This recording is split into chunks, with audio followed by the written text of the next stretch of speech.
FPO cooperative society उद्यमिता अभियान श्रृंखला के पीछे का उद्देश्य हमारा ये है कि स्टार्टअप इंडिया और एफपीओ इंडिया के स्टेक होल्डर्स में एक कॉमन प्लेटफॉर्म तैयार करना।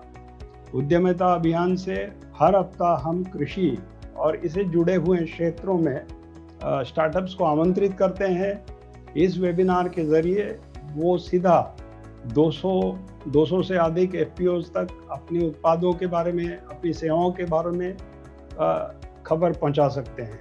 इसके कारण उनके जो किसान मेंबर हैं, उनकी उत्पादकता, उनकी आमदनी दोनों में बढ़ोतरी हो सकती है।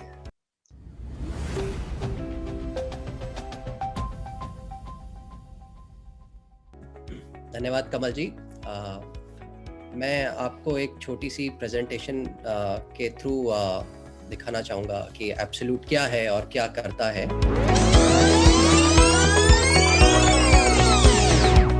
जितने भी हमारे एफपीओ भाई हैं, उन सबको नेफेड और फीफा की तरफ से वेलकम करता हूँ। तो जैसे आपको मालूम है कि नेफेड ने फीफा को जैसे टेक ओवर किया, अब उसका जो रोल है उसको कैसे नेशनल लेवल पे हम करें, तो वी हैव बीन ट्राइंग। सबको नमस्कार, मेरा नाम संदीप कोंडा जी है। मैं कृषि तंत्र संस्था का फाउंडर हूँ, फाउंडर एंड सीईओ।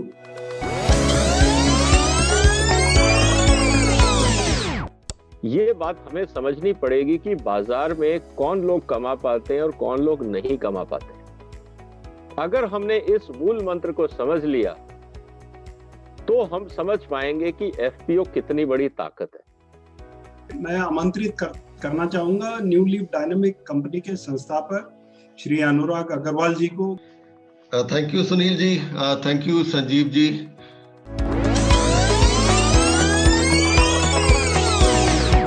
मेरे जितने सेशन होंगे मैं उसमें कोई फिलॉसफी की बात नहीं करूंगा। मेरा सिंगल पॉइंट फोकस ये रहेगा कि किसानों की आमदनी कैसे बढ़े। हम आपको मिलवाने जा रहे हैं श्री नरेंद्र पवार जी से, जो कि स्वामी समर्थ शेतकरी प्रोड्यूसर कंपनी के निर्देशक है एवं फाउंडर है। नमस्कार।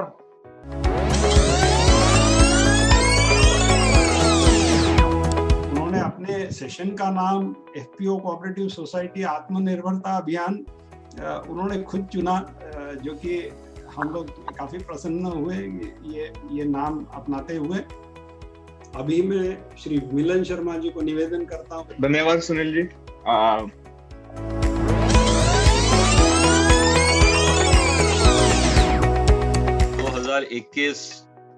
2021 should be very profitable to all our farmers. आज हमारे साथ मुख्य अतिथि के रूप में नाफेड के अभूतपूर्व विजनरी एमडी श्री चड्डा साहब मौजूद हैं। बहुत धन्यवाद। तो नेफेड की तरफ से जो हमने शुरुआत की है कि जहां हम नए एफपीओज बना रहे हैं, हमने एक इनिशिएटिव लिया है कि जो पहले से एफपीओज एग्जिस्ट कर रहे हैं उनको हम कैसे हेल्प कर सकें। अब मैं संजीव कुमार जी को निवेदन करता हूं कि इस वेबिनार में पधारे सभी सदस्यों को चुने हुए विषय पर संबोधित करें। धन्यवाद सुनील जी, संजीव जी।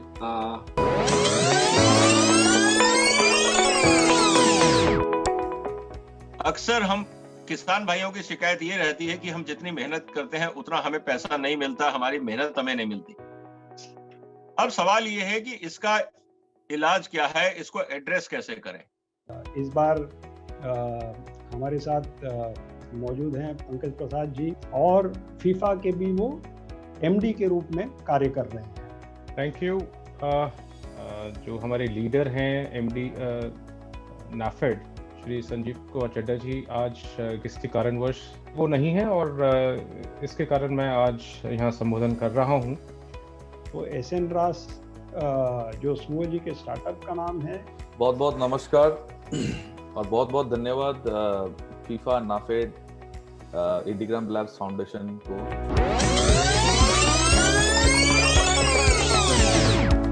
इस सत्र में वक्ता है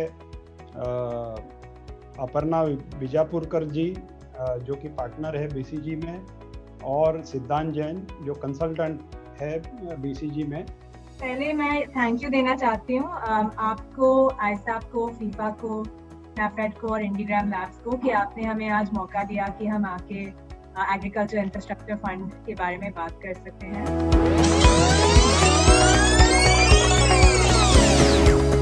पिछले कुछ हफ्तों से हम देख रहे हैं बहुत अच्छा रिस्पांस मिल रहा है और बहुत अच्छी प्रेजेंटेशंस जो हैं इसमें की।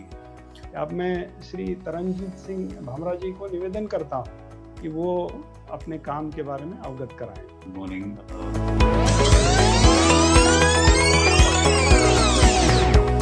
आपको एक व्यापारी की तरह, एक बिजनेसमैन की तरह सोचना है। किसान की तरह सोचते रहोगे तो कभी नहीं कमा पाओगे। हम आपको मिलवाने जा रहे हैं प्रोफेसर राजेश्वर मटचे से। Very good morning. Thank you Sunil ji.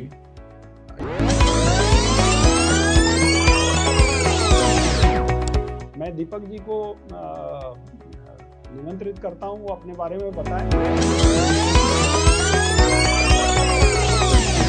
Vijay ji, last time का ही सवाल था कि हर्ब्स एंड मेडिसिनल प्लांट में क्या स्कोप है?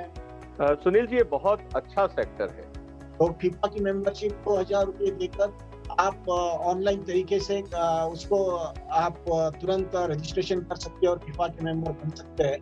तो मैं बहुत धन्यवाद देना चाहूँगा सारे एफपीओ के पदाधिकारी और एफपीओ के बोर्ड मेंबर्स का जो आज इस श्रृंखला में उपस्थित है। जो प्रोग्राम से जुड़ नहीं पाए, जो अटेंड नहीं कर पाए, वो आपस में शेयर करके इस जानकारी को फैला सकते हैं।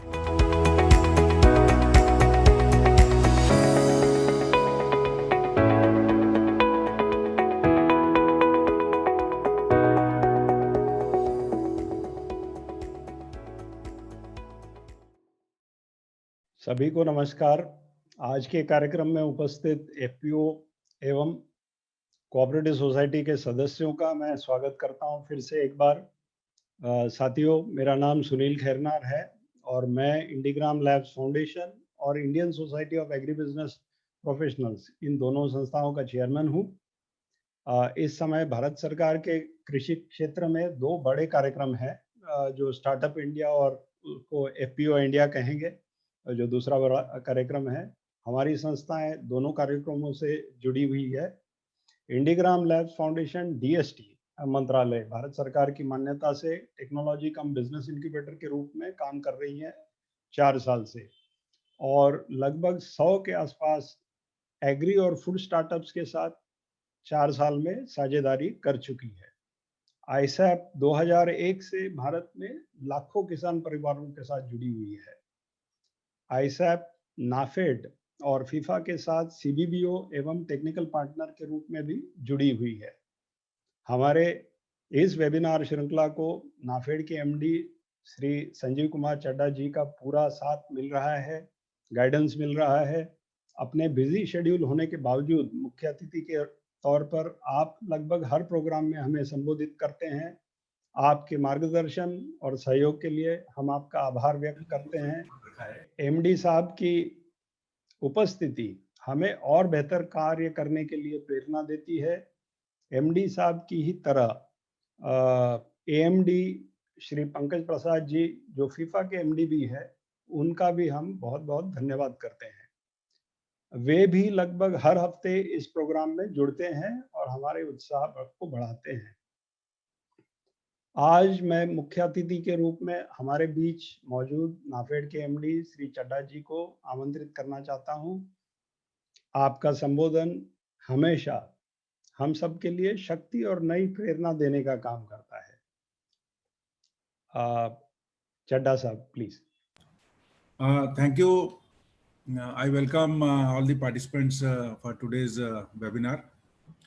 So this is another session, continuous session. We are meeting every Saturday.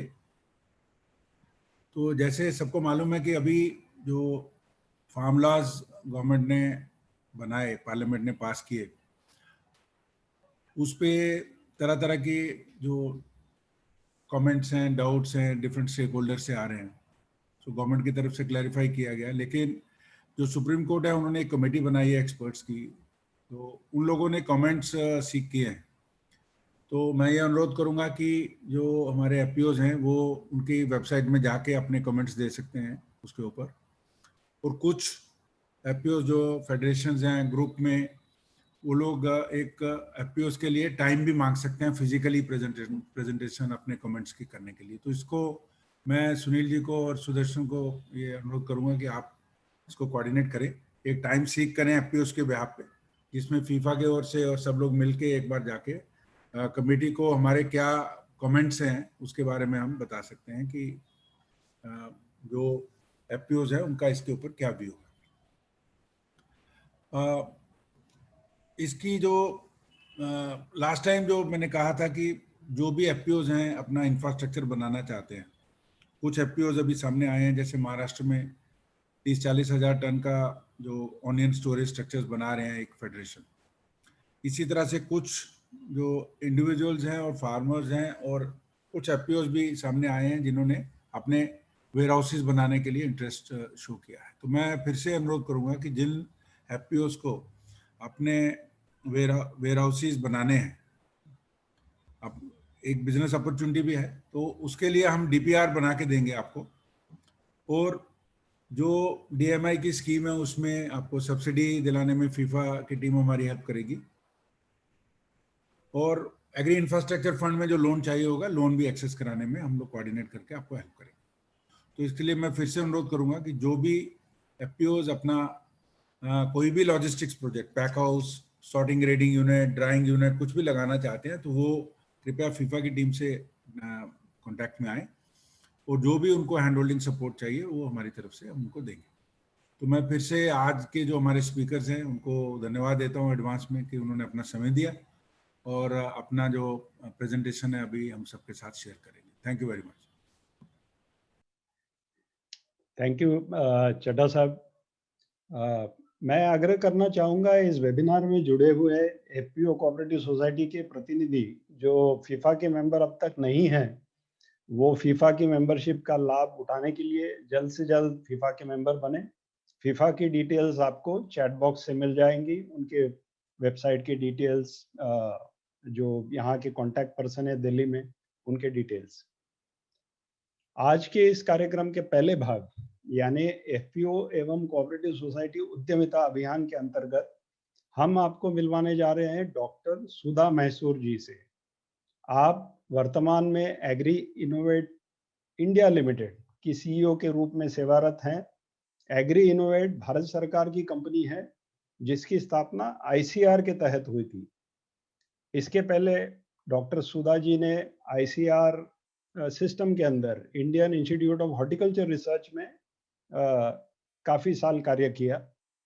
इनका 33 साल का खासा अनुभव है और इन्होंने प्रदेश में भी काम किया हुआ है। तो इन्होंने एफपीओज के संग काफ़ी काम किया हुआ है और मैं रिक्वेस्ट करता हूँ सुधा मैसूर जी को कि वो वो आए और अपने विषय पे संबोधित करें।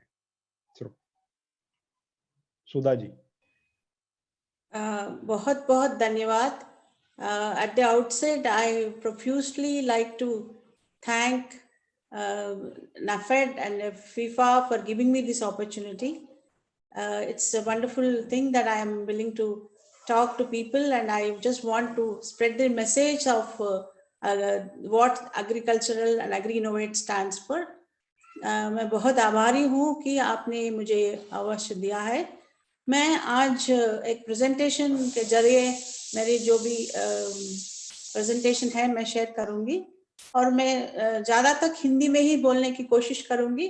कुछ प्रॉब्लम हो तो प्लीज़ मुझे मैं माफ़ी चाहती हूँ।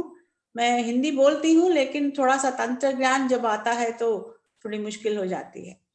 So now let me share my presentation. Yeah, now it's clear, right? Yes. Yeah, thank you. So मैं market ready agricultural technologies for enhancing commercial production, इसको कैसे आप एग्रीनोवेट के द्वारा एक्सेस कर सकते हैं इसके बारे में बात करना चाहती हूँ। एग्रीनोवेट जैसे चेयरमैन साहब ने बताया, ये आईसीआर का एक कंपनी है। ये 2011 अक्टूबर में शुरू हुई थी। मैं विशद में बताती हूँ उसका क्या प्रामुख्यता है और कैसे आप इसका इस्तेमाल कर सकते हैं। इसके पहले आजकल काफी ये हो रहा है कि हर मोड पे, अगर एग्रीकल्चर वैल्यू चेन पे आप देखेंगे तो हर मोड पे आपको बहुत अच्छा सा एक व्यापारिक तरह से काफी कुछ करने की कोशिश है। आजकल startup India, stand up India के बहुत हमने काफी इंसेंटिव्स मिल रहे हैं। अगर आप शुरू से एग्रीकल्चरल प्रोडक्शन शुरू से देखेंगे तो जहां से लेके सीड प्रोडक्शन से लेके मार्केट तक हर मोड पे आपको ऐसा एक मौका मिलता है जहां पे आप एक अच्छा सा प्रोग्राम बना सकते हो, खुद आपका अपना आमदनी बढ़ा सकते हो, नहीं तो आप पूरा मिला के एक फार्मर्स कोऑपरेटिव सोसाइटी या कुछ बना के फार्मर्स की आमदनी बढ़ाने की भी कोशिश कर सकते हो। मान लीजिए अगर आप सीड के ऊपर आपका इंटरेस्ट है तो एक तो आप सीड्स इम्प्रूव्ड वैरायटीज लेके उसका आमदनी बढ़ा सकते हो, नहीं तो आप एक अच्छा सा सीड प्रोडक्शन भी करके काफी इंस्टीट्यूट्स के साथ जुड़ के सीड विलेज कॉन्सेप्ट के ऊपर आप सीड प्रोडक्शन भी करके सप्लाई कर सकते हो। नहीं तो आप इतना ज्यादा आजकल का बायो इनपुट्स का चलता है कि bio fertilisers, bio production, pesticides, इसका भी आप उत्पादन कर सकते हो या लार्ज स्केल प्रोडक्शन भी आप पार्टिसिपेट कर सकते हो। इसी तरह आप कॉर्पोरेट फार्मिंग कर सकते हो, प्रोसेसिंग वैल्यू एडेड करके कुछ प्रोसेस प्रोडक्ट्स निकाल सकते हो, नहीं तो होलसेल मार्केट और एक्सपोर्टर्स बन सकते हो। इसमें काफी आपने ये पूरा सीरीज में देखे होंगे कि काफी लोग इसके ऊपर काम कर रहे हो। इसी के प्रामुख्यता देते हुए आईसीएआर ने भी ये सोचा कि हमने एक नया मूलक शुरू करना है जिसके द्वारा हम फार्मर्स को मोर एक्सेसिबल बना सकते हैं। ये सूचना रख के आईसीएआर ने ये शुरू किया एग्री इनोवेट बोल के, एक corporate face of ICAR. So ICAR का ये शुरू हुआ था 2011 से। It's a company which is owned by ICAR, which is main objective is to commercialize technologies.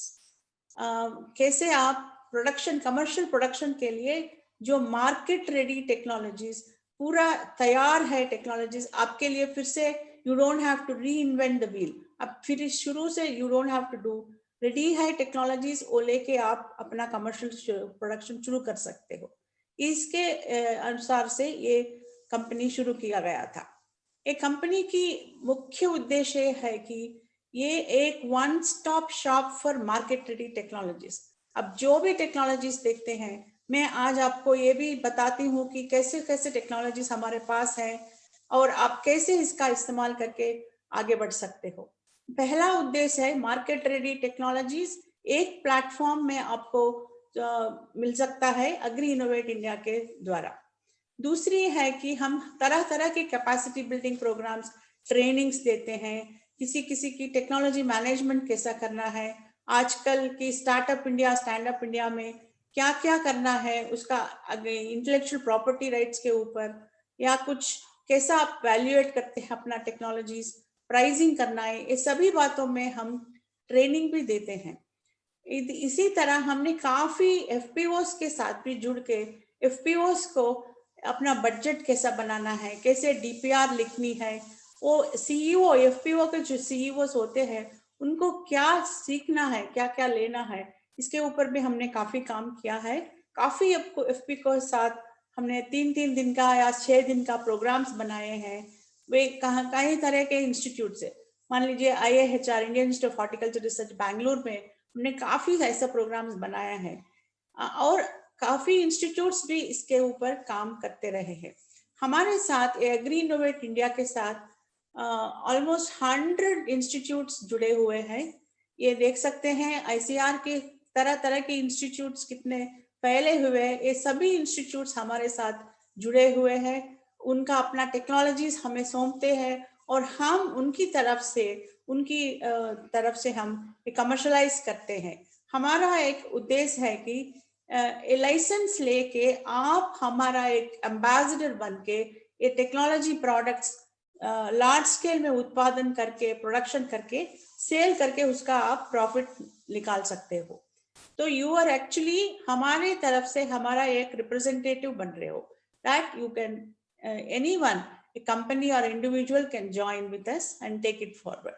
तो आप देख सकते हो, अगर फिशरीज डिवीजन हो या क्रॉप साइंसेस डिवीजन हो और हॉर्टिकल्चर हो, क्रॉप साइंसेस, प्लांटेशन क्रॉप्स, हर तरह की जो भी डिसिप्लिन है उसमें 5 से इंस्टीट्यूट्स जो काम कर रहे हैं, त्रिवेंद्रम में हो सकता है, बॉम्बे में हो सकता है, बेंगलुरु में, सभी लोग हमारे साथ जुड़े हुए हैं, दिल्ली में है। ये सभी लोग का टेक्नोलॉजीज हमारे पास से ही गुजरता है और हमारे साथ ही ये सभी लोग जुड़े हुए हैं। हमारा प्रायोरिटी एरियाज, हम जो जो काम करते हैं, बीजोत्पादन material, seed and planting material, bio pesticides, bio fertilisers, nano inputs, पूरा इसके जो जो मार्केट कंप्लायंस चाहिए, इसका ऐसा टेक्नोलॉजी है कि आप इसको सीखिए, आप तुरंत उत्पादन शुरू कीजिए और मार्केट कर दीजिए। इसके लिए फिर रेगुलेटरी कंप्लायंस लेना है, इनका अप्रूवल्स लेना है, ये सब इसकी कोई जरूरत नहीं है।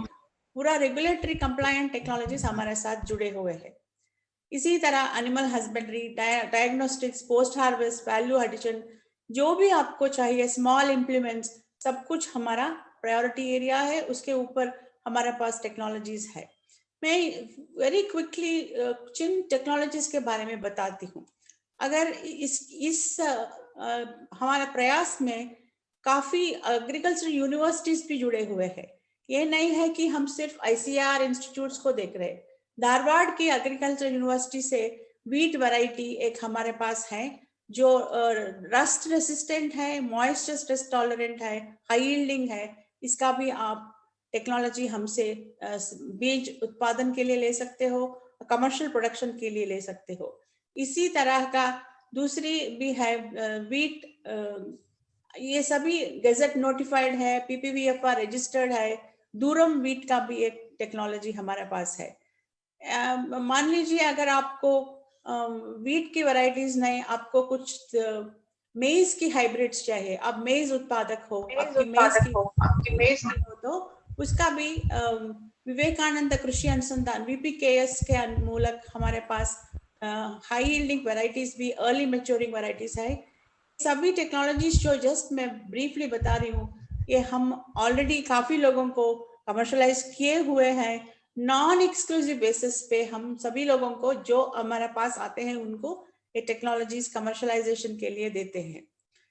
ये कुछ लुधियाना का है, मेज रिसर्च इंस्टीट्यूट, उनका टेक्नोलॉजीज यहाँ मैं सिर्फ एक झलक दिखला रही हूँ।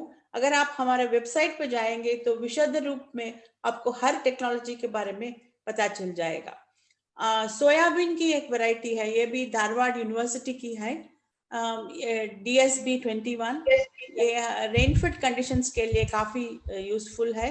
ये टेक्नोलॉजी भी फर्स्ट रस्ट रेसिस्टेंट वैरायटी देश में, ये इसका भी हमारे पास रजिस्टर्ड वैरायटीज है। दूसरी ये है कि अगर हॉर्टिकल्चर क्रॉप्स में आप देखेंगे कि टमाटर की एक वैरायटी हमारे पास IIHR, Indian institute of horticulture research से है। ये ट्रिपल डिसीज रेसिस्टेंट वैरायटी है। ये एक पौधे से करीब 15 to 19 kg पर प्लांट आती है। ये अभी तक ऑलमोस्ट एंटायर इंडिया पे करीब 25,000 हेक्टेयर्स पे ये ग्रो कर रहे हैं। इसका बहुत एक्सपोर्ट भी होता है। दूसरी है कि एक गुआवा की एक वैरायटी है, हमने अर्का किरण, अर्का उनका ट्रेड नेम है IIHR का। ये पिंक फ्लैश्ड गुआवा आप देख सकते हो, इसका पिंक फ्लैश है। ये प्रोसेसिंग के लिए भी सूटेबल है, टेबल पर्पस के लिए भी सूटेबल है। दूसरी है कि इसको हाई डेंसिटी में प्लांट कर सकते हो। 1 एकड़ में करीब 2000 प्लांट्स आप लगा सकते हो और सिर्फ 2 साल में आपको प्रॉफिट आना शुरू कर देगा। इसका काफी विजयवाड़ा में 2 फार्मर्स लिए हैं, उनका काफी बड़ा कारोबार भी चलता है। वो अभी एक्सपोर्ट करने के भी कोशिश कर रहे हैं। इसी तरह का शुगर केन इंस्टीट्यूट कोयम्बतूर से बायो पेस्टिसाइड का एक EPN फॉर्मुलेशन है। वो बहुत अच्छा आपको बायो पेस्टिसाइड यूज करता है और इसका आप मुनाफा ले सकते हैं। लार्वे को कंट्रोल करने में बहुत यूजफुल है। ये दूसरी एक IIR है, Indian institute of agriculture research, new Delhi से है। आजकल हम बहुत सुनते हैं कि स्टबल बर्निंग के मूलक काफी पोल्यूशन चल रहा है, एयर पोल्यूशन बहुत ज्यादा हो गया। इसका एक पूसा डिकम्पोस्टर बोल के टेक्नोलॉजी उन्होंने रिलीज किया है। एक कॉम्बिनेशन ऑफ माइक्रोब्स के मूलक बनाया हुआ एक कैप्सूल फॉर्म में है। सिर्फ 4-5 कैप्सूल आप वाटर सॉल्युबल है, इसको लगाएंगे तो 1 एकड़ में आपको सिर्फ काफी कम दाम में आप इसको कंप्लीटली स्टबल बर्निंग बंद कर सकते हो। ये टेक्नोलॉजी अभी तक करीब 15 institutes have taken and they are started producing. आप भी इसका काफी मुनाफा ले सकते हो। ये सभी टेक्नोलॉजीज अग्री इनोवेट के साथ आप ले सकते हो। इसी तरह की एक टेक्नोलॉजी CSSRA करनाल से आई है। इसका नाम है फ्यूजिकॉन। ये बायो फंजिसाइड है, specially useful in banana plantation.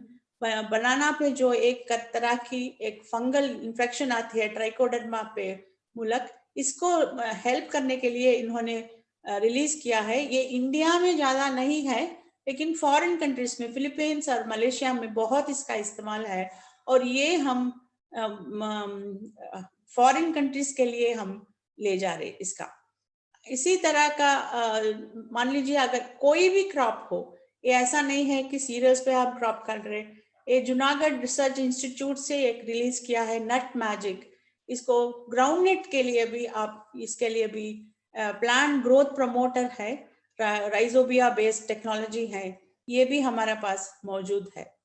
दूसरी है कि Indian institute of horticulture research Bengaluru में जो है, उसका काफी टेक्नोलॉजीज बहुत अच्छा प्रबल हुआ है।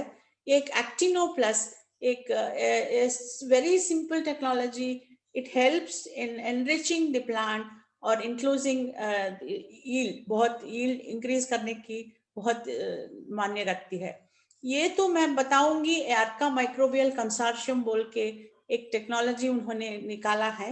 ये nitrogen phosphorus zinc solubilising plant growth promoter type की टेक्नोलॉजी है।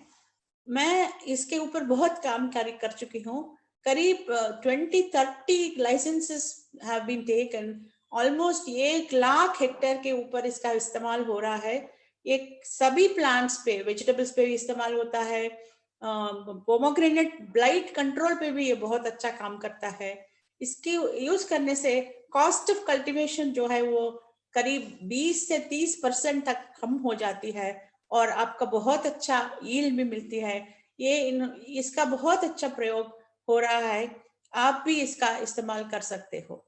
इसी तरह का बायो पेस्टिसाइड्स, ये जैविक बेस्ड पेस्टिसाइड्स बोलते हैं, कृमि नाशककारी है। इसका बहुत इस्तेमाल होता है अगर आप प्रोटेक्टेड कल्टीवेशन हो, नॉर्मल भी हो, जो भी आप करते हो, बगैर इसके इस्तेमाल की आजकल तो कुछ भी नहीं हम ग्रो कर सकते हैं। नेमेटोड रेजिस्टेंस आ जाती है। इसके लिए ये बायो पेस्टिसाइड्स जो है हमारे पास काफी, करीब 400 लाइसेंसेस हम दे रखे हैं।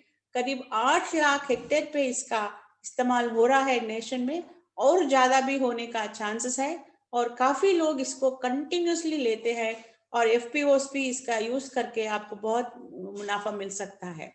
इसके अलावा मैं थोड़ा ये भी दिखाना चाहती हूँ कि काफी टेक्नोलॉजीज ऐसे हैं कि बहुत सिंपल हैं, आप यूज करते हैं। मान लीजिए मिष्टी दोई हम बहुत ज्यादा यूज करते हैं, उसका कुछ अच्छा सा culture national dairy research institute लोगों ने बनाया है। इसका हमारे पास से करीब 3-4 लोग अभी लाइसेंस ले चुके हैं। इससे इस्तेमाल करने से आपको अच्छा सा दही बन सकती है और इससे कुछ स्वीट डिश भी बनने की कोशिश कर सकते हैं। ऐसा छोटे छोटे टेक्नोलॉजीज भी बहुत आप इस्तेमाल कर सकते हैं। दूसरा है कि central tuber cross research institute Trivandrum से एक इंस्टीट्यूट है हमारा, शकरकंद बोलते हैं, कसावा, उसका भी स्वीट पोटैटो में पास्ता बनाने, कसावा बनाने का और स्वीट पोटैटो में भी ये पास्ता बनाने का टेक्नोलॉजी उन्होंने निकाला है। ये भी आपको बहुत यूजफुल रह सकती है।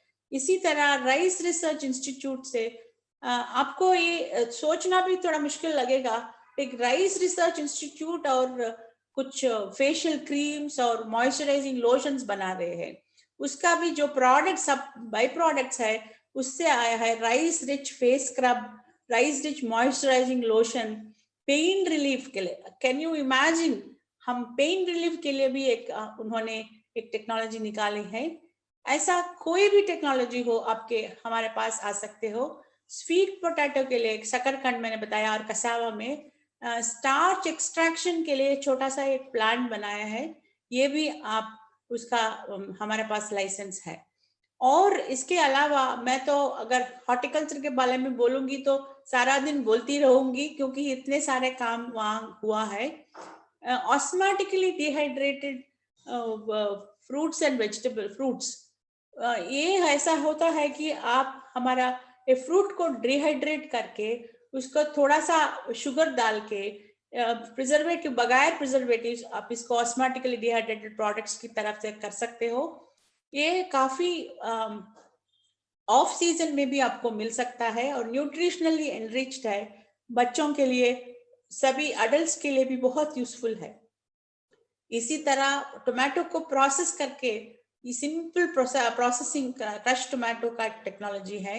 अगर आप लीफी वेजिटेबल्स पे काम कर रहे हो, उसका शेल्फ लाइफ एक्सटेंड करने के लिए एक स्मॉल रिटेलर भी, ये तो 5,000 10,000 में मिल जाता है, ये सिंपल टेक्नोलॉजी है, इसको लेके आप यूज कर सकते हो और इसका लाइफ एक्सटेंड कर सकते हो। इसी तरह मिनिमल प्रोसेसिंग और राइपनिंग चेम्बर्स, ये भी है। मैं तो इतने सारे प्रोडक्ट्स है कि आप सभी कुछ एक आप सोच के जो भी आपको चाहे वो आप ले सकते हो। इसके अलावा ये क्रॉप स्पेसिफिक माइक्रोन्यूट्रिएंट फॉर्मुलेशंस, ये बहुत ज्यादा चलते हैं। मैंगो स्पेशल, बनाना स्पेशल, सिट्रस स्पेशल, करीब 20-30 लोग इसका लाइसेंस लेके काफी व्यापार कर रहे हैं, उसका अच्छा प्रॉफिट भी मिल रहा है, वो मैं उसके बारे में बताती हूँ। इसी तरह बायो फॉर्मुलेशन कैप्सूल फॉर्म में स्पाइसेस रिसर्च का भी एक है। बायो पेस्टिसाइड्स के बारे में मैं तो काफी कह चुकी हूँ। दूसरी है कि नवसारी एग्रीकल्चर यूनिवर्सिटी, उन्होंने बनाना बेस्ड केला के रूप बेस्ड सूडोमोनास के एक बाई प्रोडक्ट निकाले हैं, इट्स कॉल्ड सूडोस्टेम सैप।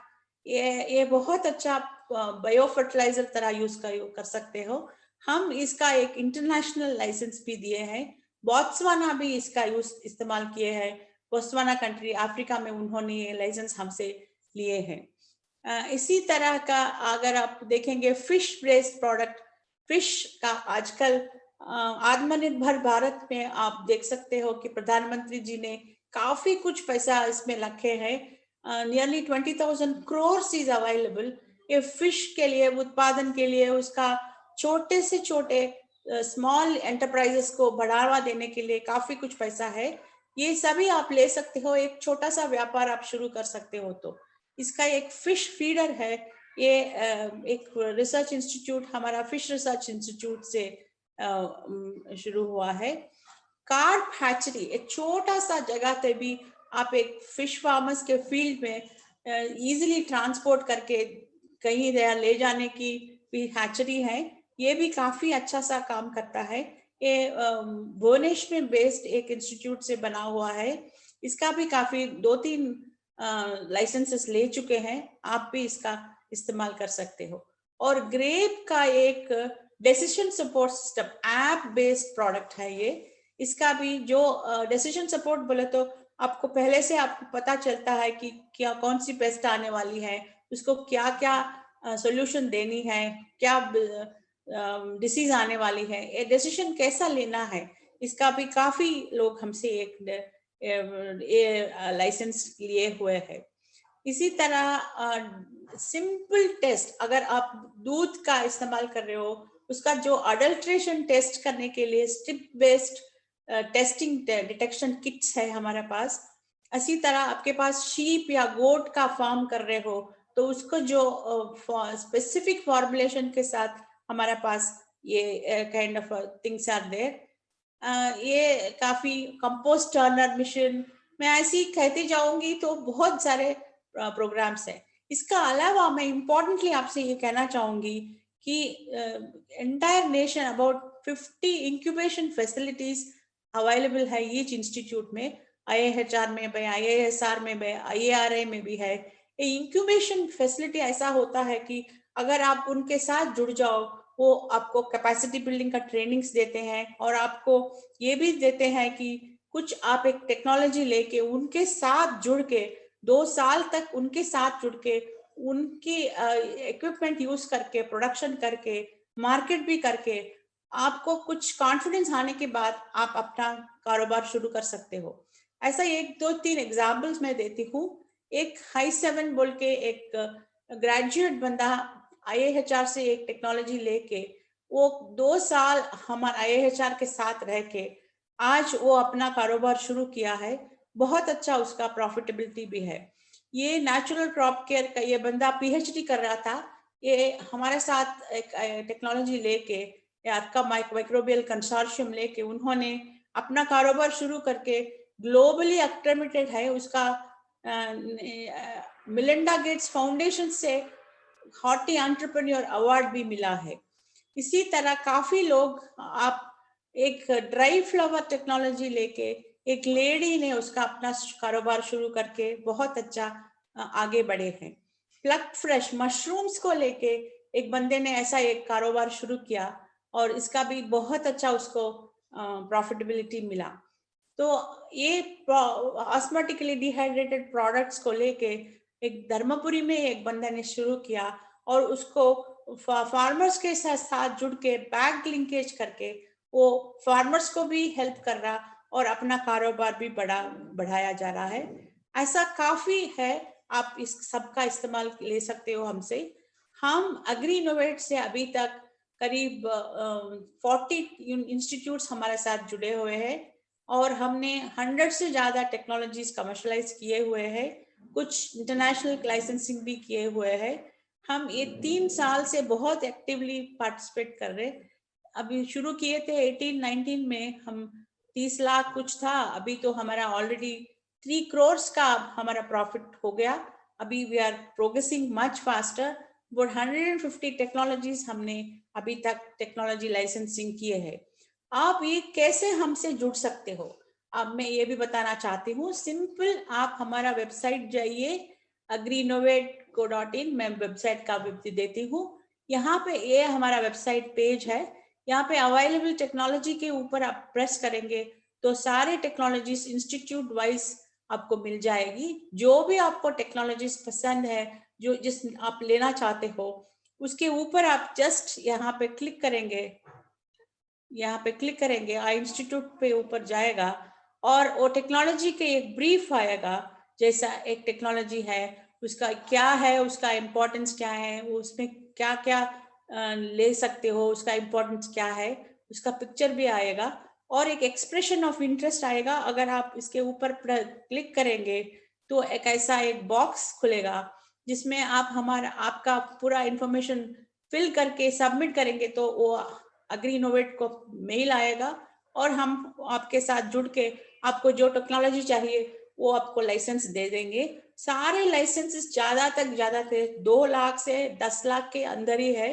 आप दे सकते हो, एज FPO ले सकते हो और इंडिविजुअल ले सकते हो। इसका आप पूरा फायदा उठा के हम पूरा आपको ट्रेनिंग दे के कैसे आप शुरू करना है, एक कारोबार कैसे करना है, ये सभी बात हम बताएंगे। आपके साथ एक MOU साइन करेंगे, उसका थोड़ा अपफ्रंट वैल्यू 2 लाख या 5 लाख कुछ आपको पे करना है। उसके साथ आप अपना कारोबार शुरू करके मैन्युफैक्चर करके प्रोसेस कर सकते हो। इसी तरह का आप हमारे साथ जुड़ सकते हो। इसके अलावा कोई भी इंस्टीट्यूट को आपको कुछ भी टेक्नोलॉजी चाहिए, हमें लिख दीजिए, हम उनके साथ आपको लिंक करवा देंगे और आप उस सभी को फायदा उठा सकते हो। मैं इतना बोल के मैं इतना चांस देने के लिए बहुत धन्यवाद। अगर आपके पास कुछ भी क्वेश्चंस हो, आप मुझे मिलना चाहते हो या लिख सकते हो। मैं दिल्ली में मेरा ऑफिस है, पूसा में ही मेरा ऑफिस है। Thank you so much for giving me this opportunity. Thank you sir. Thank you very much, Sudha ji. So, people have been asking about the website of Agri Innovate. So I am sure my colleagues will share it in the chat box. Yes, sir. Yes, sir. They can just agriinnovate.co.in or agriinnovate. If you just like Google AgriInnovate, it will take you to our website. So, Sudha ji, we are not having questions right now. So the members are processing the information. Yes, sir. Yes, sir. If you can kindly hold on for a while. If there are specific questions, we'll come back to Definitely, definitely. Thank you so much for giving me this opportunity, sir. Yes. Thank you very much for joining us, ma'am. Thank you, sir. तो आइए अब कार्यक्रम के दूसरे महत्वपूर्ण भाग यानी FPO cooperative society आत्मनिर्भरता अभियान की ओर चलते हैं। इस भाग में हम आपको मिलवाने जा रहे हैं श्री नितिन चौहान जी को, जो जिनकी FPC Godavari valley farmer producer company है और नितिन चौहान जी यहाँ पे मैनेजिंग डायरेक्टर हैं। इसकी स्थापना 2016 में हुई थी और काफ़ी कम समय में इन्होंने करोड़ों का कारोबार कर लिया है और काफ़ी अपने आप में एक बड़ी मिसाल है एफपीओ सेक्टर के लिए। तो आज अपने विषय भी इस तरह का चुना है कि कैसे गोदा फार्म्स ने बनाया इतने 200 करोड़ का कारोबार और अन्य एफपीओ इनके अनुभवों से क्या सीख सकते हैं। तो अब मैं श्री नितिन चौहान जी को निवेदन करता हूं कि इस वेबिनार में पधारे सभी सदस्यों को अपनी एफपीसी और उसकी सफलता के बारे में अपना मूल मंत्र प्रदान करें। नितिन जी।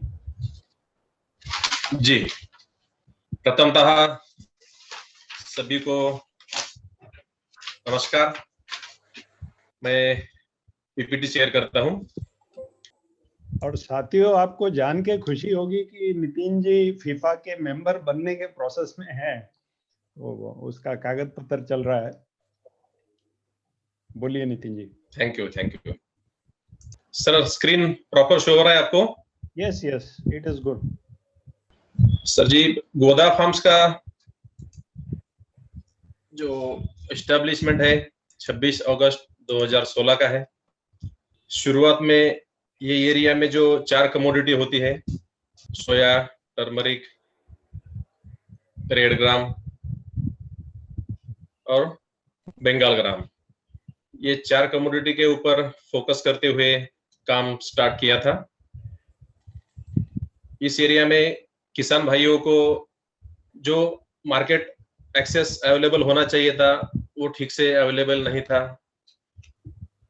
इनको आउटपुट जो होता है इनका बेचने में बहुत यहाँ से दूरी का सफर तय करना पड़ता था और कुछ मार्केट की जो प्रैक्टिसेस, रॉ प्रैक्टिसेस थी, ये पूरा देखकर हम लोगों ने काम करना चालू किया। तो हमारा ये फार्मर सेंट्रिक अप्रोच रखते हुए काम अभी चालू है। सुनील सर, स्क्रीन शो हो रहा है प्रॉपर से? हाँ, अभी स्क्रीन नहीं दिख रहा है। हाँ ठीक है, अभी दिख रहा है। दिख रहा है नितिन जी। गोदा फार्म्स की सोच यह है सर कि हमारा किसान, कृषक किसान सुविधा पूर्वक कैसे रहे तथा उनके माल को उचित मूल्य कैसे प्रदान हो, ये सोच रखते हुए हम काम करते हैं। जो हमारा उपभोक्ता है उनको समान मूल्य वस्तु अच्छी क्वालिटी में कैसे मिले, इस पर भी हम ध्यान देते हैं। उद्देश्य यह है हमारा कि जिस स्थान पर हम समूहों द्वारा ये कार्य करते हैं उस किसान को हमारे प्रयास से प्रति महीना 50,000 इनकम कैसे जनरेट हो, इसके ऊपर भी हम काम करते हैं। हमारा सर टेरिटरी जो है एरिया, ये 4-5 जिलों के भीतर अभी हमारा काम चल रहा है। बेसिक सेंटर जो है हमारा ये पहला हिंगोली जिले में कलनौरी तहसील है, यहाँ पर है। इसके अंडर हमें 4 प्रोक्योरमेंट सेंटर हमने चालू किए हैं। दूसरा नांदेड़ डिस्ट्रिक्ट में भी हमारा काम है वाशिम में एक नया एफपीओ ओपन किया, उसके अंदर भी काम चल रहा है।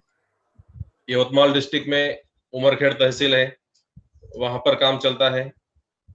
यहाँ पर सोयाबीन और बंगाल ग्राम ये 2 कमोडिटी में काम होता है उमरखेड़ डिस्ट्रिक्ट में। 5वां औरंगाबाद जिले में वैजापुर तहसील में शिवराई नाम का गांव है, वहां पर हमारे डायरेक्टर है गोविंद जी पाटिल, वो वहां का पूरा काम देखते हैं।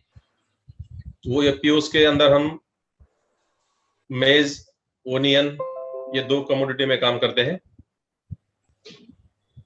तो ये वगैरह सर हमारा एरिया ऑफ ऑपरेशन। फार्मर लोगों को सर हम सुबह एक बार 9 से 10 बजे के बीच हम उनको घर पे ही हमारा रेट हम प्रोवाइड करते हैं social media through.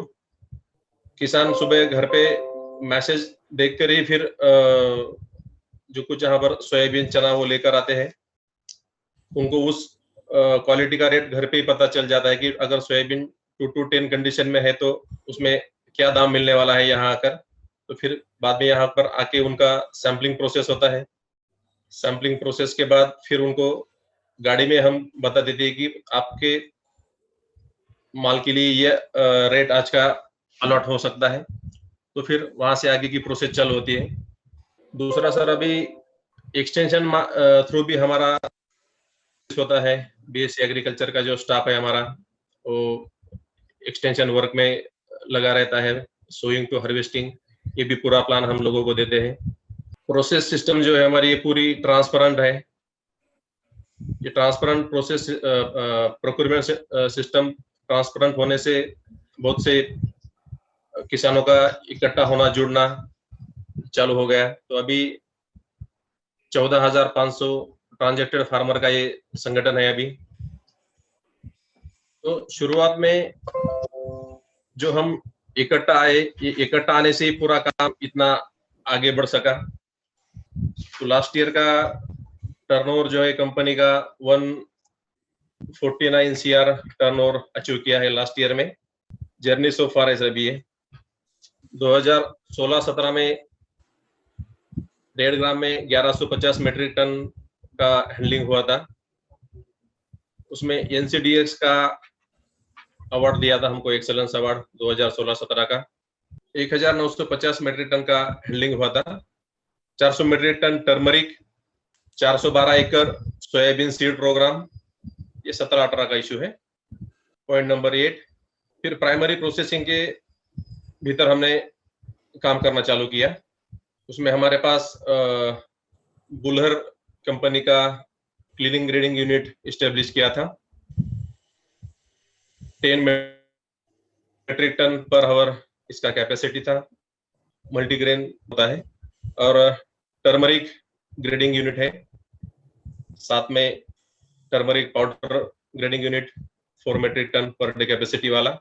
Point number 8, इस एरिया में JS 335 और JS 9305 ये 2 ही वैरायटी के भीतर काम चलता था। कंपनी की ओर से हमने किसानों को DS 228, 71 नंबर 171 ये वैरायटी किसानों को हमने प्रोवाइड किया, जिस कारण किसानों का सोयाबीन के भीतर पर एकड़ जो यील्ड था 6 से 8 के बीच, अभी वो 10 के 12 के रेंज में किसानों को यील्ड हो रहा है। 18-19 बजट ईयर में 44 CR टारगेट अचीव हुआ था कंपनी का। उस समय प्रोक्योरमेंट कमोडिटी वाइज कितना है यहाँ पर शो किया है। बंगाल ग्राम, सोयाबीन, टर्मरिक और रेड ग्राम 18-19 में 10,908 मेट्रिक टन बंगाल ग्राम का हैंडलिंग हुआ था। 13,694 मेट्रिक टन सोयाबीन के भीतर, 2,726 मेट्रिक टन टर्मरिक और 424 मेट्रिक टन रेड ग्राम। 19-20 ये बजट ईयर में फिर कंपनी टर्नओवर 147 CR का अचीवमेंट मिला था। इस साल अभी टारगेट है 200 CR। तो ये करने के लिए हमें जो ये सफलता मिली है, किसानों का संगठन इकट्ठा हुआ है, इसमें एक महत्वपूर्ण बात यही बताना चाहता हूँ बाकी एफपीओस को कि हमारा जो इंटेंशन था, उद्दिष्ट ध्येय था हमारा, वो बहुत क्लियर था। ये टर्नओवर हासिल करने के लिए बहुत सारे किसानों का भी इसमें महत्वपूर्ण योगदान है। बाकी जो हमारे सहयोगी डायरेक्टर बॉडीज है, इनका भी बहुत बड़ा योगदान है। और किसानों के प्रति कुछ अच्छा करना है, ये इंटेंशन से जो पूरा टीम काम करती है, उस कारण किसानों ने भी कुछ क्रेडिट पे हमको, उनके पास जो सोयाबीन, रेड ग्राम, टर्मरिक ये रहता था, वो हमें एक महीना के क्रेडिट पर उन्होंने उनका आउटपुट यहाँ लाकर हमें दिया था। और फिर उस माध्यम से हमें जो आउटपुट मिला कंपनी को, उसको रिफंड हम फिर किसानों की सेवा में कैसा कर सकते कि उनको हमने एक सोइंग टू हार्वेस्टिंग जो प्लान बनाया, किसान के फार्म पर जाकर उनको पूरा ये समझाना, उनकी कॉस्ट ऑफ प्रोडक्शन कैसे कम हो सकती है, इसके बारे में उनको थोड़ा अवेयर करना। मार्केट में जो इनपुट के भीतर भी जो रॉ प्रैक्टिसेस चलती है, सीड, पेस्टिसाइड, फर्टिलाइजर के भीतर, और उनका कॉस्ट ऑफ प्रोडक्शन बढ़ जाता है, तो वो कैसे कम कर सके, ये भी किसानों को समझाया। ट्रांसपोर्ट पॉलिसी के भीतर जो कुछ दिक्कतें हैं, उनके ऊपर भी हमने काम करना चालू किया। किसान को खेती संलग्न और जो कुछ काम हम दे सकते हैं, उनके लिए भी एक अलग से टीम काम करती है, जो वसुंधरा फाउंडेशन नाम से। और फिर उसमें दुग्ध व्यवसाय है, शेळी पालन, कुक्कुट पालन, ये भी एक अलग से टीम हमारे नीचे काम करती है। तो किसानों का आय मासिक 50,000 के रेंज में कैसे आए, इसके भीतर भी हमारा प्रयास चल रहा है। तो ये बहुत सारी एक होलिस्टिक मॉडल हम किसानों को देते हैं, इनपुट आउटपुट दोनों, और बाकी एनजीओस के थ्रू जो अदर सर्विसेज।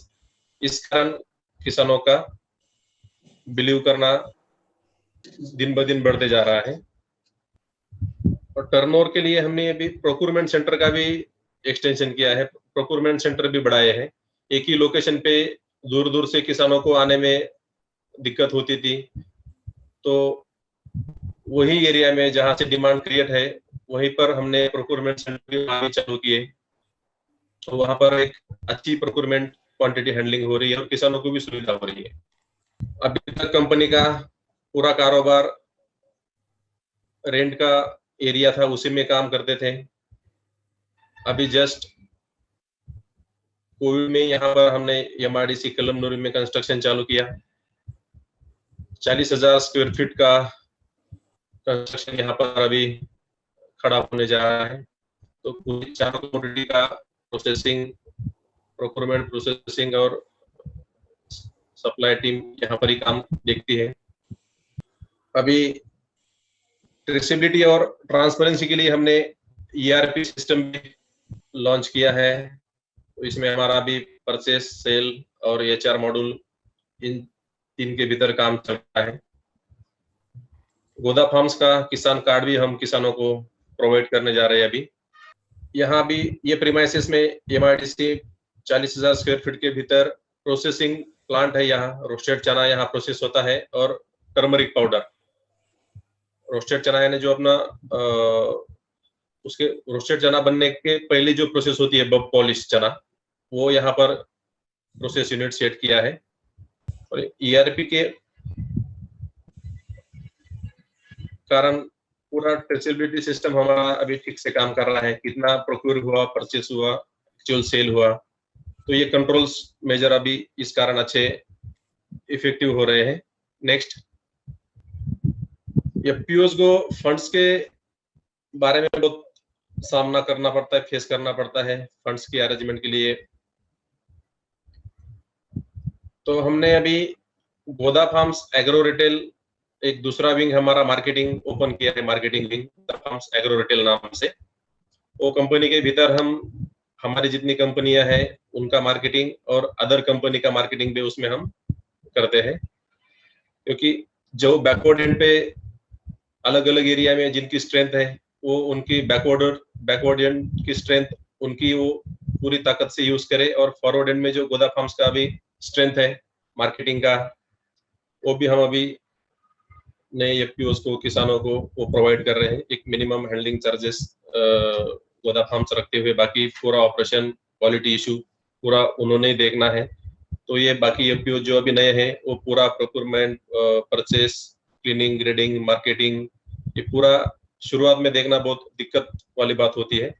तो ये फॉरवर्ड एंड पे जो ब्रांड अभी और मार्केट नेम में जो गोदा फार्म को एडवांटेज मिलते हैं तो हम अभी नए एफपीओस को देने का सोच रहे हैं। अभी रूरल एरिया होने से थोड़ा स्किल्ड मैन पावर के ऊपर भी हमें बहुत शुरुआत में काम करने की जरूरत पड़ी। तो अभी अच्छा स्टाफ भी तैयार है। ये एरिया पे हमने ज्यादा फोकस किया है, एक्सटेंशन एक्टिविटी। किसानों को क्वालिटी इनपुट्स कैसे मिले, सीड, पेस्टिसाइड, फर्टिलाइजर, इनके ऊपर एक अलग से हमारा इनपुट सेंटर है। एक यहाँ कलमनुरी तहसील में मार्केट में है और दूसरा एक मानोरा सेंटर है हमारा वाशिम डिस्ट्रिक्ट में। वहां पर हमें इनपुट सेंटर से क्वालिटी निविष्टा किसानों को प्रोवाइड करते हैं। उसमें सॉइल टेस्टिंग से लेके बाकी पूरी चीजें किसानों को प्रोवाइड करते हैं। सॉइल का EC, pH, NPK, nutrition proper कैसे बैलेंस हो ताकि फसल अच्छी आए और उत्पादन उनका अच्छा रहे, ये भी देते हैं। और सर्टिफाइड सीड के बारे में थोड़ा अवेयर करते रहते हैं किसानों को, अच्छा ही सीड परचेस करें। और क्लीन हैबिट्स के बारे में भी किसानों को थोड़ा अवेयर करते रहते हैं कि जो प्रोक्योरमेंट करते समय क्लीन हैबिट्स अगर किसानों के भीतर रहे तो उनके माल को 2 पैसे ज्यादा दाम मिल सकता है। इनके बारे में भी उनको बोलते हैं। और मार्केट में जो बिकता है वही उत्पाद कैसे हो, जे विकतय तेच पिकवलं पाहिजे, ये भी हम किसानों को नीचे समझाते हैं। ऐसा नहीं कि हम जो सोइंग करेंगे वही बिके, ऐसा नहीं। तो जो मार्केट में चलता है वही सोइंग करने का और वही प्रोड्यूस करने का। अभी ये एक्सटेंशन टीम का पिक्चर आपको शो हो रहा है। फार्मर नेम है, गांव, उनका कांटेक्ट नंबर। एक्सटेंशन के लिए जो हमारी टीम जाती है उनके फार्म पर जाकर उनको ये सर्विस प्रोवाइड करती है। नेक्स्ट पिक्चर जो है उसमें ये फॉलियर वाला मशीन है, यूपीएल से हमने ये प्रोवाइड किया था फार्मर को। जब हमारे इधर सोयाबीन का एक फ्लोरिंग स्टेज के ऊपर क्रॉप कंडीशन जाता है तो अंदर फॉलियर में दिक्कत होती है, स्नेक वगैरह, ये स्नेक कटिंग में भी कुछ इश्यू हुए थे। तो ये हमने ये मशीन बड़ा प्रोवाइड किया, 100 रुपया प्रति एकड़ चार्ज करके हमने किसानों को ये फॉलियर में मशीन प्रोवाइड किया था। तो उसके भीतर राइट टाइम पर पेस्टिसाइड, फंगिसाइड और कुछ न्यूट्रिशन बैलेंस होने से किसानों का फीडबैक था कि हमें 1 एकड़ में 2 से 3 क्विंटल तक का यील्ड वेरिएशन प्लस में आया था।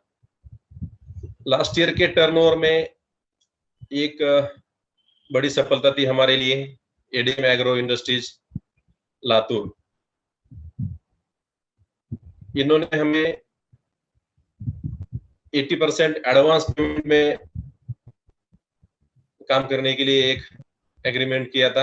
एफपीओस होने के कारण कुछ बजट की जो दिक्कत आती थी, तो यहाँ से सेल बिल और ईवी बिल जनरेट होने के बाद ये हमें 80% पेमेंट एडवांस कर देते थे किसानों को समय पर पेमेंट करने के लिए। तो इनका एक बड़ा सहकार्य था एडीएम एग्रो का। इनको भी एक सप्लाई होता है हमारा सोयाबीन के भीतर। टर्मरिक के भीतर ओम श्री इंटरनेशनल, इनको हम सप्लाई करते हैं। टर्मरिक 4 टाइप का ग्रेडिंग होता है, फिंगर, ओम श्री इंटरनेशनल, इनको ये सप्लाई करते हैं। नेक्स्ट सर, ये कुछ प्रोग्राम्स रहते हैं हमारे, इनके ये फोटो आपको शो हो रहे सर। अभी 3rd नंबर का जो पिक्चर है उसमें ये किसान को हम अभी सालाना खरीफ और रबी ये 2 सीजन में शुरुआत में ही सीड ट्रीटमेंट से लेके हार्वेस्टिंग तक पूरा जानकारी ये प्रोग्राम के माध्यम से देते हैं। इसमें हम एग्रीकल्चर यूनिवर्सिटी के साइंटिस्ट लोग हैं, यहाँ डॉक्टर जितेंद्र कदम साहब, वो भी तकरीबन 15 विजिट उनकी हमारे यहाँ हो चुकी है। अभी रनिंग जो मिनिस्टर है अपने उद्योग मंत्री श्री सुभाष देसाई सर, ये 4th नंबर पिक्चर में आपको शो हो रहे हैं। इनके थ्रू हमारे कैलेंडर पब्लिकेशन का हमें मंत्रालय में हुआ था, और किसानों को हम बोनस भी देते हैं। जो कुछ मुनाफा होता है उसके भीतर हम फिर साल में वो एक प्रोग्राम अरेंज करते हैं, तो ये बोनस डिस्ट्रीब्यूशन का प्रोग्राम है। सीड सर्टिफिकेशन जो करते हैं उसके भीतर फील्ड पर जाकर जो विजिट किया है वो एक पिक्चर है। जो अच्छी गुणवत्ता से 10th 12th क्लास में बच्चे पास आउट किए, उनका भी हमने यहाँ एक सम्मान किया था। अब ये नया प्लांट आपको शो हो रहा है नीचे। 4 कमोडिटी के लिटरेचर्स, ब्रोशर्स, प्रोडक्ट रेंज है। प्लीज बताइए। ग्रेडेड चना, रोस्टेड चना। पिक्चर शो हो रही है सर ठीक से? यस यस, दिख रही है। ये प्रोडक्ट अभी ओवरऑल इंडिया और टर्मरिक में आउट ऑफ इंडिया भी हमारा एक्सपोर्ट होता है। ये पॉलिश चना है, टर्मरिक पाउडर और टर्मरिक फिंगर।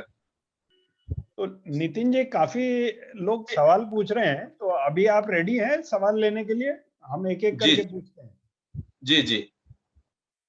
तो इसमें एक ऋषभ जी हैं, समनसुका जी, वो हमारे मित्र भी हैं। वो पूछ रहे हैं कि गोदा फार्म बाकी एफपीओ को ट्रेनिंग प्रोवाइड करती है क्या? मतलब आपके अंडर जितने संगठन हैं उनको तो आप ट्रेन करते ही हैं, पर बाकी लोगों को दे पाएंगे क्या ट्रेनिंग? वो वाया फिपा आएंगे तो ज्यादा बेटर रहेगा। Yes, okay. तो आप ट्रेनिंग मतलब देंगे, आपका सहयोग चाहते हैं वो लोग, वो आपके एरिया में शायद आके वो ट्रेनिंग लेना चाहेंगे आपसे। जी। तो फीफा के थ्रू ही होगा, वो करस्पॉन्ड करेंगे फीफा के लोगों के साथ और आप तक फिर पहुंच जाएंगे। एक सवाल ये पूछा जा रहा है कि कॉम्प्लायंसेस के लिए, मतलब जब शुरुआती दौर में आपका साइज छोटा था तो कॉम्प्लायंसेस, बाकी इश्यूज आपने कैसे हैंडल किए थे? इसमें संगठन था इसलिए बाकी हर एक जिम्मेदारी लेकर काम करना ये थोड़ा आसान हुआ शुरुआती दौर में। प्रोक्योरमेंट कोई एक बंदा देखता है, परचेस, प्रोसेसिंग, मार्केटिंग, अकाउंट्स, ये हमारे जो डायरेक्टर बॉडी है ये भी सब किसानों के घर से होने के कारण किसानों की क्या समस्या है, क्या दिक्कत होती है, कैसे काम करना, कैसे समझ लेना, ये फिर धीरे धीरे उसमें सॉल्यूशन निकलता गया।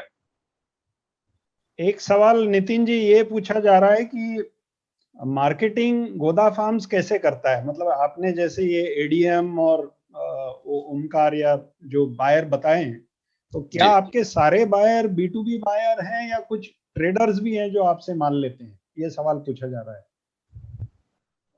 मैक्सिमम B2B है, कुछ ट्रेडर भी रहते हैं। अच्छा, मतलब ट्रेडर्स को कितना परसेंटेज माल जाता होगा नितिन जी आपके सिस्टम के थ्रू? 5 से 10%। अच्छा अच्छा, ओके। एक और सवाल पूछा जा रहा है कि what are the training programmes conducted for your employees, कि एफपीओ के एम्प्लॉयज को आप स्किल एनहांसमेंट के लिए क्या ट्रेनिंग देते हैं? हमारे स्टाफ के लिए, अदर बाहर से आने वाला स्टाफ? आपके स्टाफ के लिए, आपके स्टाफ को आपने कैसे स्किल्ड बनाया है, ऐसे पूछ रहे हैं। वैसे अभी सुबह उनका एक स्टैंड अप मीटिंग होता है, उसमें प्रॉपर नर्चरिंग करते हैं। वीकली मीटिंग है, मंथली मीटिंग, जो कुछ डे टू डे प्रॉब्लम्स है उसका सॉल्यूशन सुबह एक बार स्टैंडिंग मीटिंग में, जो कुछ एचओडीज रहते हैं, हमारे प्लांट हेड है, उनके अंडर वो पूरा मीटिंग डेली कंडक्ट करते हैं। और एक लेंदी प्रोसेस है थोड़ा, ऐसे एक ही दिन में तो पूरा प्रॉपर नर्चरिंग होना और आदमी तैयार होना ये थोड़ी लेंदी प्रोसेस है, लेकिन हम शुरुआत से अभी 5 साल में ये एक अच्छी अचीवमेंट है। इसमें एक अच्छा स्टाफ अभी रेडी है जो सेल्फ मोटिवेट होकर काम करता है। एक अच्छी टीम बिल्डिंग हो गई अभी। इसमें एक राजेश मानव जी हैं, तो उनको समस्या है टर्मरिक मार्केटिंग की, तो वो भी आपसे मदद चाहते हैं। तो वाया फीफा हम आपको उस सज्जन से संपर्क में ला देंगे नितिन जी, अगर आप मदद कर पाए तो। उनके पास प्रोडक्शन है टर्मरिक का, लेकिन मार्केट नहीं है, तो शायद आपसे गाइडेंस चाहते हैं। ठीक है। एक और मैडम है शर्मिला ओसवाल जी, वो कह रहे हैं कि हम चाहते हैं टर्मरिक खरीदना 25 टन पर मंथ, तो उनके भी डिटेल आपको दे देंगे। उनका कुछ मिनिमम कर्क्यूमेंट रिक्वायरमेंट है। हालांकि ये प्रोग्राम शर्मिला जी एफपीओज के लिए है, तो किसान ऑर्गेनाइजेशंस के लिए है। तो normally we do not have traders joining our event, but since you have joined, you are welcome. एक और सवाल ये पूछा जा रहा है कि market linkage, quality, growing, seed multiplication, government scheme training, क्या गोदा फार्म फीफा के थ्रू बाकी एफपीओ को प्रोवाइड कर सकता है? तो क्या आपके लोग वहां से, जैसे आप हैं नितिन जी, आप कहीं बाहर भी जा सकते हैं ट्रेनिंग करने के लिए, बाकी एफपीओ को समय निकल पाएगा उसके लिए? सवाल पूछा जा रहा है। फिजिकली फिलहाल पॉसिबल नहीं, तकरीबन 1 साल और। अच्छा। लेकिन प्रयास है, बाकी एफपीओज को भी स्ट्रेंथ देना, संगठित करना और एक अच्छा काम करना। ओवरऑल महाराष्ट्र, इंडिया काम करने का हमारा भी इरादा है। इसमें नितिन जी एक और सवाल है, और ये पहले भी पूछा गया है, तो थोड़ा आप इसमें विस्तार से बताएं। वो ये पूछ रहे हैं कि आपको ग्राहक कैसे मिला, मतलब आप जो माल बेचते हैं वो ग्राहक आपने कैसे ढूंढा? तो थोड़ा आप एडीएम के साथ आपने कैसे रिलेशनशिप बनाए, ट्रस्ट कैसे बिल्ड हुआ, फिर जीरो से स्टार्ट होके इतने वॉल्यूम पे कैसे पहुंचे, थोड़ा बताएंगे तो बाकी लोगों को समझ में आएगा। ये अभी गरज ही शोधाची जननी म्हणतो आपण, तशातला प्रकार आहे। जैसे प्रॉब्लम्स आए उसको वैसे फेस करते करते आगे बढ़ते गए, तो फिर ये सर्चिंग में एक एक नए नए बड़े बड़े बायर्स फिर मिलते गए। उतना एक क्वांटिटी प्रोक्योरमेंट का प्रेशर था, तो उतना सेल आउट भी करना था। कुछ डायरेक्ट ब्रोकर थ्रू भी बहुत सी जानकारी मिली है। कुछ मार्केटिंग के लिए जो अलग से टीम काम करती है, उनका भी सर्चिंग है इसमें। और इन लोगों को आप बार बार जाके मिले भी होंगे?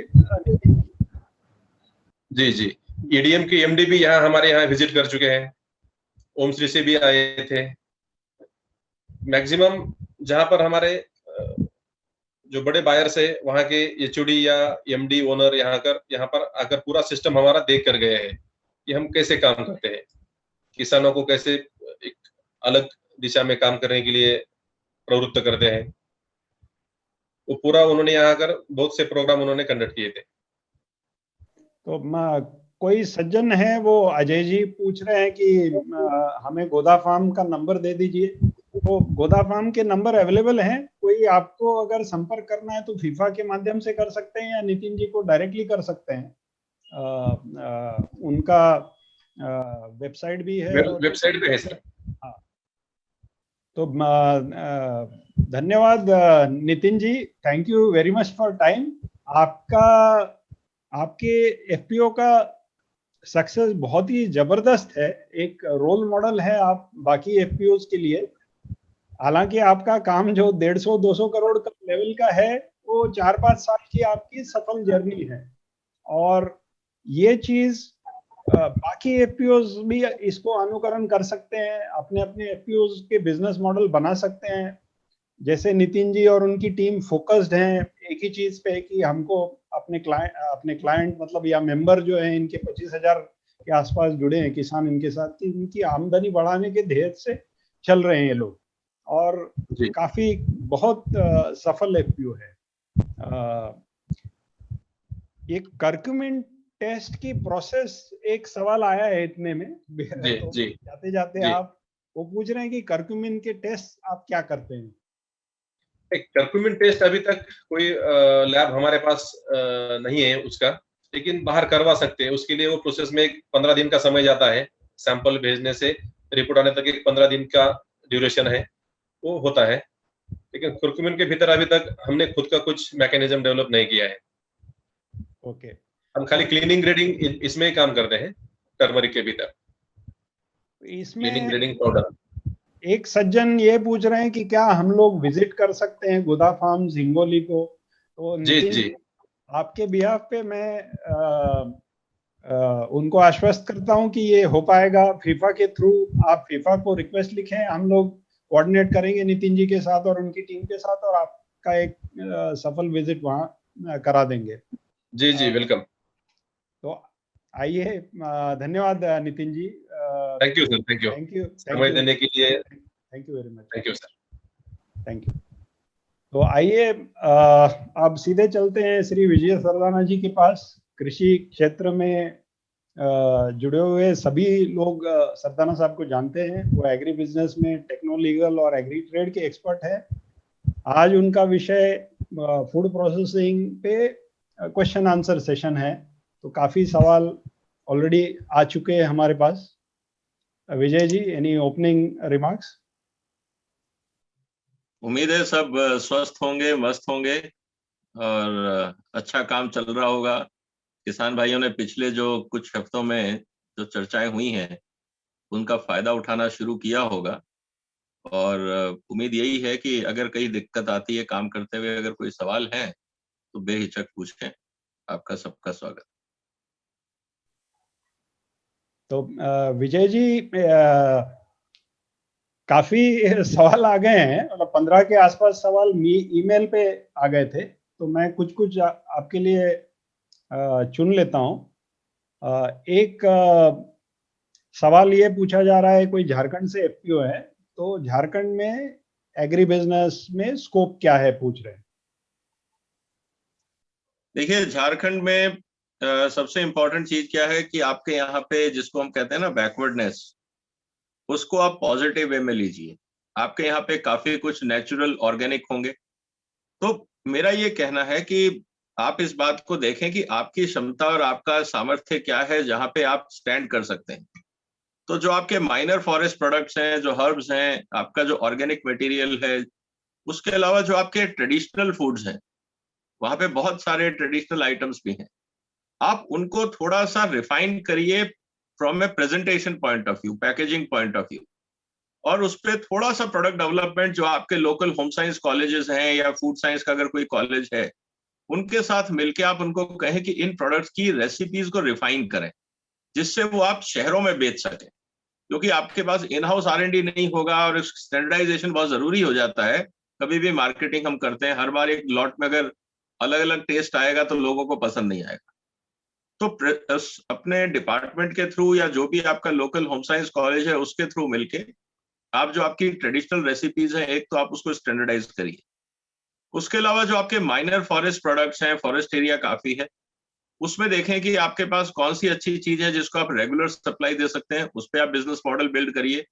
उसके अलावा जो आपका बैकवर्ड एरिया है, जहां पे आप आज भी केमिकल्स यूज नहीं करते हैं, उसको as a organic hub develop करिए, क्योंकि आज उसकी भी जरूरत है। तो ये सब चीजें इंपॉर्टेंट हैं और मुझे लगता है कि आप इससे शुरुआत करिए, और किसी खास काम में अगर कोई दिक्कत आती है करने में तो आप निश्चित रूप से वापस आए, हम आपको अगला रास्ता बताएं। पहले आप आइडेंटिफिकेशन शुरू करिए कि आपके यहाँ क्या हो।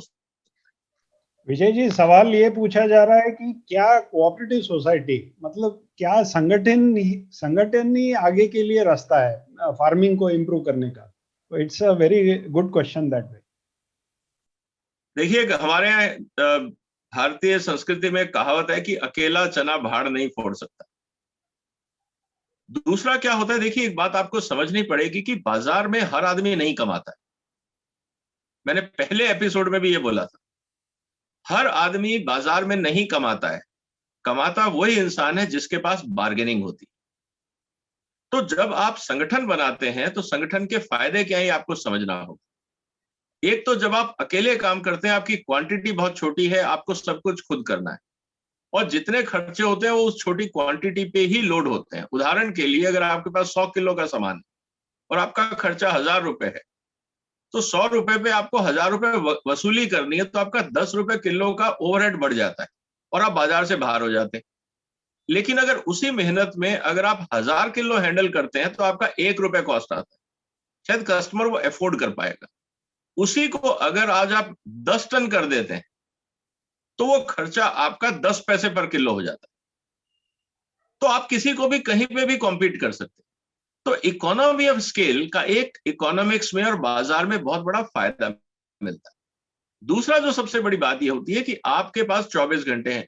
जब आप कोऑपरेटिव और मिलके काम करते हैं, तो जैसा अभी आपने पिछले प्रेजेंटेशन में देखा, एफपीओ का जो प्रेजेंटेशन था, कि यू नीड टीम। आप हर काम खुद नहीं कर सकते। अगर आप खेती देख रहे हैं तो बाजार कौन जाएगा? अगर आप बाजार जा रहे हैं तो हैंडलिंग कौन करेगा, सॉर्टिंग ग्रेडिंग कौन करेगा? तो जब तक हम मिलके काम नहीं करेंगे, हमारा भविष्य हमेशा स्ट्रगल में ही रहेगा। तो ये आपको समझना पड़ेगा। लेकिन इसमें सबसे बड़ी प्रॉब्लम आती है मिलके काम करने में आदमी का ईगो, कि मैं किसी का इंस्ट्रक्शन क्यों लूं, मैं तेरे से बड़ा, मेरे को ज्यादा अक्ल है, तुम कौन सा ज्यादा समझदार हो। इस तरह की मूर्खों जैसी बातें हम लोग अक्सर सुनते हैं। जब आपको एज ए टीम काम करना है, अगर मान लीजिए आज फुटबॉल खेलते हो आप, अगर 11 खिलाड़ी एज ए टीम नहीं खेलेंगे तो क्या आप कभी मैच जीत पाओगे? हर आदमी कहेगा कि मैं फ्रंट लाइन में खेलूंगा, या हर आदमी कहेगा मैं गोलकीपर बनूंगा, तो गेम कैसे चलेगा? तो हर को जिम्मेवारी लेनी पड़ेगी, और अपनी जिम्मेवारी सारी इंपॉर्टेंट है। तो ये आपको समझना पड़ेगा। अपने लाइक माइंडेड लोगों को साथ जोड़िए और मिलके काम करिए। वही एक भविष्य, अच्छे भविष्य का वही एक रास्ता है। विजय जी, एक सवाल एक सज्जन ने पूछा है कि सीड प्रोडक्शन और सीड के धंधे में एफपीओ कैसे एंटर कर सकता है? बहुत अच्छा सवाल है। देखिए, सीड के बिजनेस में एक बहुत इंपॉर्टेंट चीज होती है टेक्नोलॉजी, जिसको हम बोलते हैं आईपीआर, इंटेलेक्चुअल प्रॉपर्टी। सीड दो तरह के हैं। एक है ओपन वैरायटी, जो आपकी यूनिवर्सिटीज पैदा करती हैं। आप उनसे ब्रीडर सीड ले सकते हैं और उनसे फिर आप अपने खेतों में मल्टीप्लाई करके आप सीड बेच सकते हैं। एक तो तरीका वो है, जैसे आपके सरसों का बीज है या बाकी सीड्स हैं जिनमें टेक्नोलॉजी इन्वॉल्वमेंट नहीं है, जिसको आप हाइब्रिड सीड बोलते हैं, या पूरी दुनिया में बाकी जगह पे जीएम सीड भी मिलता है। तो जब आप टेक्नोलॉजी ओरिएंटेड सीड की बात करते हैं, चाहे वो हाइब्रिड है या जीएम है, तो आपको किसी ना किसी टेक्नोलॉजी सप्लायर के साथ टाई अप होना पड़ेगा, क्योंकि वो एक इंटेलेक्चुअल प्रॉपर्टी उस कंपनी की है। वो आपका स्किल यूज कर सकता है मल्टीप्लिकेशन में और आपको उसका पैसा दे सकता है। सारी सीड कंपनियां ऐसे ही काम करती हैं। लेकिन जो ओपी वैरायटी है, जिसको हम ओपन पॉलिनेशन वैरायटी बोलते हैं, जो आपकी एग्रीकल्चर यूनिवर्सिटीज भी सीड पैदा करती हैं, चाहे वो मक्के का है या आपका बाजरे का है, सरसों का है, बहुत सारे ऐसे सीड हैं।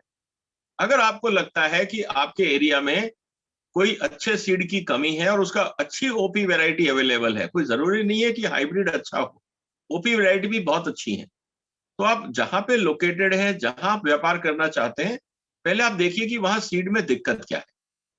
फिर आप अपने लोकल यूनिवर्सिटी या जो आपके एनआरसीज हैं, रिसर्च सेंटर्स हैं, उनसे पूछिए कि उनके पास कोई बहुत अच्छी वैरायटी का सीड है क्या। अगर उनके पास है तो पहले आप उनसे कुछ सीड लेके अपने यहाँ पे सैंपल ट्रायल करिए, उसकी परफॉर्मेंस देखिए। अगर आपको लगता है कि अगर अभी मान लीजिए सरसों में आपको आउटपुट मिलता है 1 टन पर हेक्टेयर और वो आपका नई वैरायटी से 3 टन हो जाता है, तो इससे बहुत फायदा होगा आपको भी और किसानों को भी।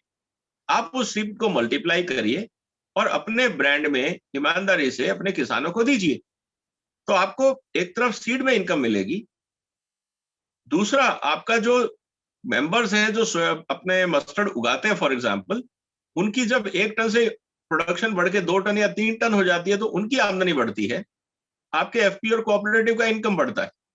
तो कई रास्ते हैं, लेकिन आपको समझना पड़ेगा कि आपको कौन सा सीड चाहिए। अगर उसमें ओपी वैरायटी अच्छी है, बहुत अच्छी बात है, और अगर ओपी वैरायटी नहीं है तो देखिए कि हाइब्रिड कौन सा है। तो ये 2 ऑप्शन आपके पास। इसमें विजय जी एक सवाल है, अशोकनगर जिला मध्य प्रदेश सरबती गेहूं पे जो एक एफपीओ काम करना चाहता है, तो वो पूछ रहे हैं कि आप हमें ये पूरा ही बिजनेस करना चाहते हैं कि ये वीट का ग्रेडिंग, सॉर्टिंग, प्रोसेसिंग, आटा भी बेचना चाहते हैं, तो कह रहे हैं कि प्लांट मशीनरी के लिए गाइड करें